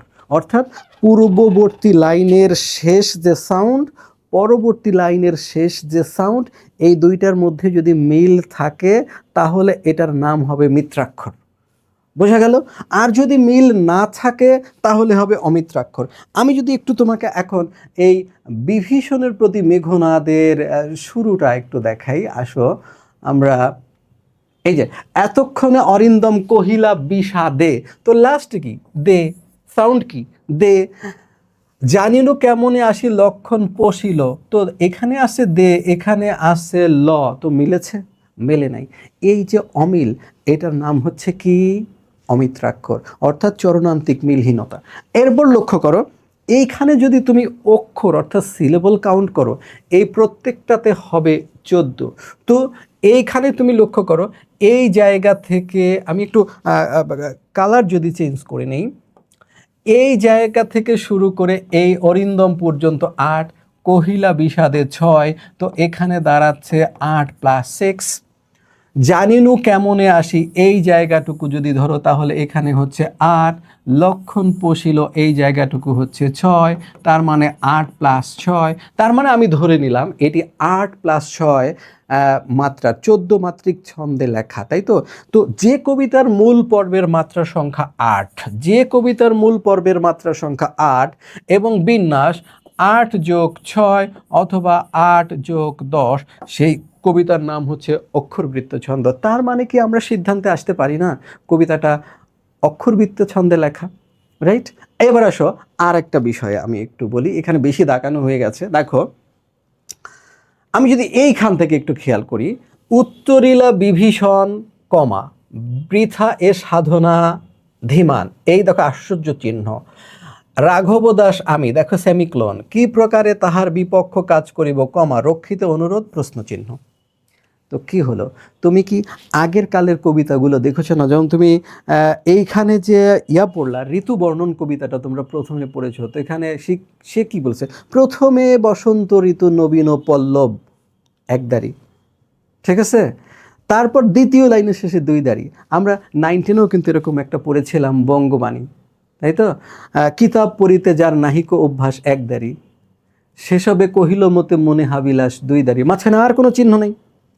তে কাজে নিবেদি বাংলা করিয়া রচন একদারি, নিজ পরিশ্রম তোষী আমি সর্বজন 2 দাঁড়ি, মাঝখানে আর কোনো চিহ্ন নাই, ঠিক আছে?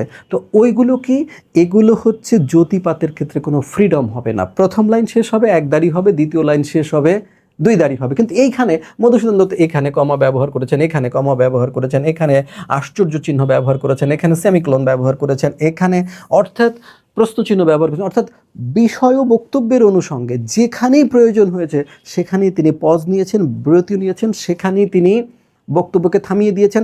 আবার দেখা যায় একসাথে অনেক দূর পর্যন্ত চলে গিয়েছেন, কোনো সেমিকোলন বা দাড়ি কমা এগুলো ব্যবহার করেননি। তার মানে বিষয়ের প্রয়োজনে উনি এই চিহ্নগুলো ব্যবহার করেছেন।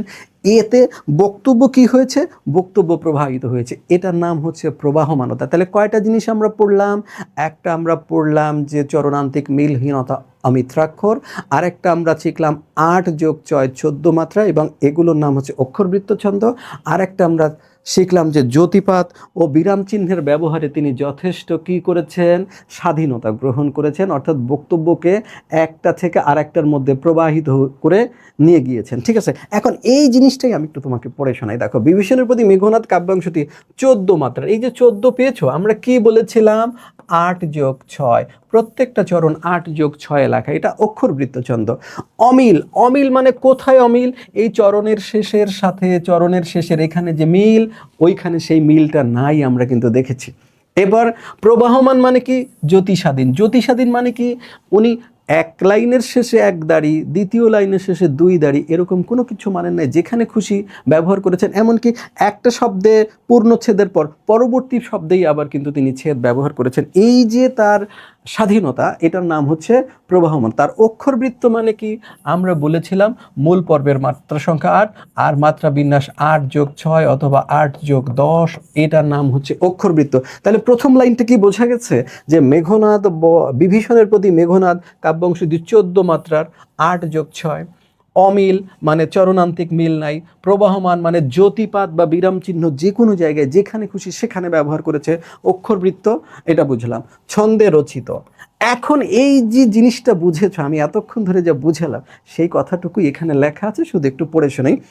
প্রথম পংক্তির সঙ্গে দ্বিতীয় পংক্তির চরণান্তের, চরণের শেষে, এই যে চরণের শেষে মিলহীনতার কারণে এ ছন্দ অমিত্রাক্ষর নামে পরিচিত। তার মানে মিল থাকলে মিত্রাক্ষর, মিল না থাকলে অমিত্রাক্ষর। পেলাম, নামে সমধিক পরিচিত। এ কাব্যের প্রতিটি পংক্তি 14, এই দেখো 8 যোগ 6 সমান 14, 8 যোগ 6 14, তার মানে প্রতিটি পংক্তি কত? 14 মাত্রা।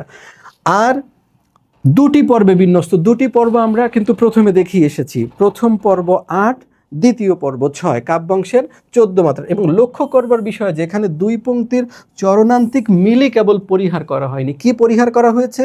জ্যোতিপাত বা বিরাম চিহ্নের স্বাধীন প্রয়োগ। সেটাও কিন্তু আমরা চরণ দেখে দেখে আসছি যে কত উনি দরকার বোধে লাইনে 2-3 লাইনের মধ্যে উনি কোনো ছেদ চিহ্ন ব্যবহার করেননি, আবার পরপর 3-4 শব্দে ব্যবহার করেছেন। অর্থাৎ বক্তব্যের অনুষঙ্গে উনি জ্যোতিপাত বা বিরাম চিহ্ন ব্যবহার করেছেন বলেই জ্যোতিপাত বা বিরাম চিহ্নের স্বাধীনতা এখানে একটা লক্ষ্য করার বিষয়। আর বক্তব্যের অর্থের অনুষঙ্গে এ কারণে ভাব প্রকাশের প্রবাহমানতা, এই কথাটাই বারবার বলেছিলাম যে প্রবাহমানতা বলতে আমরা কি বুঝি? প্রবাহমানতা বলতে আমরা বুঝি যেখানে আমরা ওই মধ্যযুগীয় পয়ারের 1 লাইনের শেষে 1 দাঁড়ি, 2 লাইনের শেষে 2য় দাঁড়ি, 3য় লাইনের শেষে 1 দাঁড়ি, 4র্থ লাইনের শেষে আবার 2 দাঁড়ি, এইরকম গণ্ডিবদ্ধতা থেকে বেরিয়ে যেখানে বক্তব্যের জন্য প্রয়োজন সেখানেই পজ নেওয়া, সেখানেই ব্রেক নেওয়া, এই জাতীয় ছন্দের প্রয়োগ করেছেন তিনি সেখানে। তো এই হচ্ছে আমাদের বিভীষণের প্রতি মেঘনাদ কবিতার এটুকুই বলার ছিল। তো আমি একটু যদি তোমাকে সৃজনশীল প্রশ্ন সম্পর্কে ধারণা দিই, এই যে তুমি পড়লা, আমরা যে পড়লাম বিষয়টা, তো এখানে বাইরে থেকে লঙ্কায় কারা প্রবেশ করেছে? রাম লক্ষ্মণ প্রবেশ করেছে। এই স্থানীয়ভাবে বিশ্বাসঘাতকতা কে করেছে? স্থানীয়ভাবে বিশ্বাসঘাতকতা বিভীষণ করেছে। আর এর ফল কে ভোগ করেছে? অসমসাহসী বীর মেঘনাদ ভোগ করেছে, তাই তো? তাহলে এখন যদি আমি একটু পলাশির যুদ্ধে যাই, ধরো বাইরে থেকে কে এসেছে? ব্রিটিশ এসেছে। স্থানীয়ভাবে বিশ্বাসঘাতকতা কে করেছে? মির্জাফর করেছে। আর ফল ভোগ কে করেছে? 50,000 সৈন্য নিয়ে পলাশির যুদ্ধে সিরাজউদ্দৌলা অসহায়ভাবে মৃত্যুবরণ করেছে। তো এই আমি যেটা বললাম এটাই কি উদ্দীপক হতে পারে না? এখন যদি আমি বলি বাইরে থেকে আসা ব্রিটিশদের সঙ্গে কবিতার কার মিল আছে, তাহলে তুমি কি রাম লক্ষ্মণকে এটার সাথে মিল করতে পারবে না? আমি যদি বলি এই যে বিশ্বাসঘাতক চরিত্র মির্জাফরের সাথে কার মিল আছে, তাহলে কি তুমি বিভীষণকে মিল করতে পারবে না? আমি যদি বলি প্রবল শক্তির অধিকারী হয়ে সিরাজের পলাশির যুদ্ধে পতন প্রকৃতপক্ষে মেঘনাদের পতনকেই স্মরণ করিয়ে দেয়, তাহলে কি তুমি এটা বলতে পারবে না যে বক্তব্যটি সঠিক? তো এটা আমি পলাশির যুদ্ধ দিয়ে বললাম। তোমার বাংলাদেশের গৌরবময় মুক্তিযুদ্ধ থেকে কি এটা করা যাবে না? কোনো পার্সোনাল যে বিশ্বাসঘাতকতা সেটা থেকে কি করা যাবে না? যে কোনো বন্ধুকে আশ্রয় দিল, সে অন্য চক্রান্তকারীদের সাথে মিশে ওই বন্ধুর সাথে প্রতারণা করলো, বন্ধুকে হত্যা করলো, তাহলে এটা কি উদ্দীপক হতে পারে না? তুমি বোর্ড পরীক্ষার প্রশ্নগুলো যদি দেখো, সমস্ত প্রশ্নের প্যাটার্ন এইরকমই হয়। তো এখানে আমি সৃজনশীল উত্তর দেওয়ার জন্য কি দেখব? প্রথম আমার দেখার বিষয় হচ্ছে এই কবিতায় বিশ্বাসঘাতককে এবং তিনি কেন বিশ্বাসঘাতকতা করেছেন। সব সময় গতে এটাই রিলেট করতে বলবে যে এই বিশ্বাসঘাতক চরিত্র কবিতার সাথে কিভাবে সম্পর্কিত, এই ঘটনা কিভাবে সম্পর্কিত, এই চরিত্র কোন চরিত্রকে প্রতিকায়িত করে, এরকমই হবে।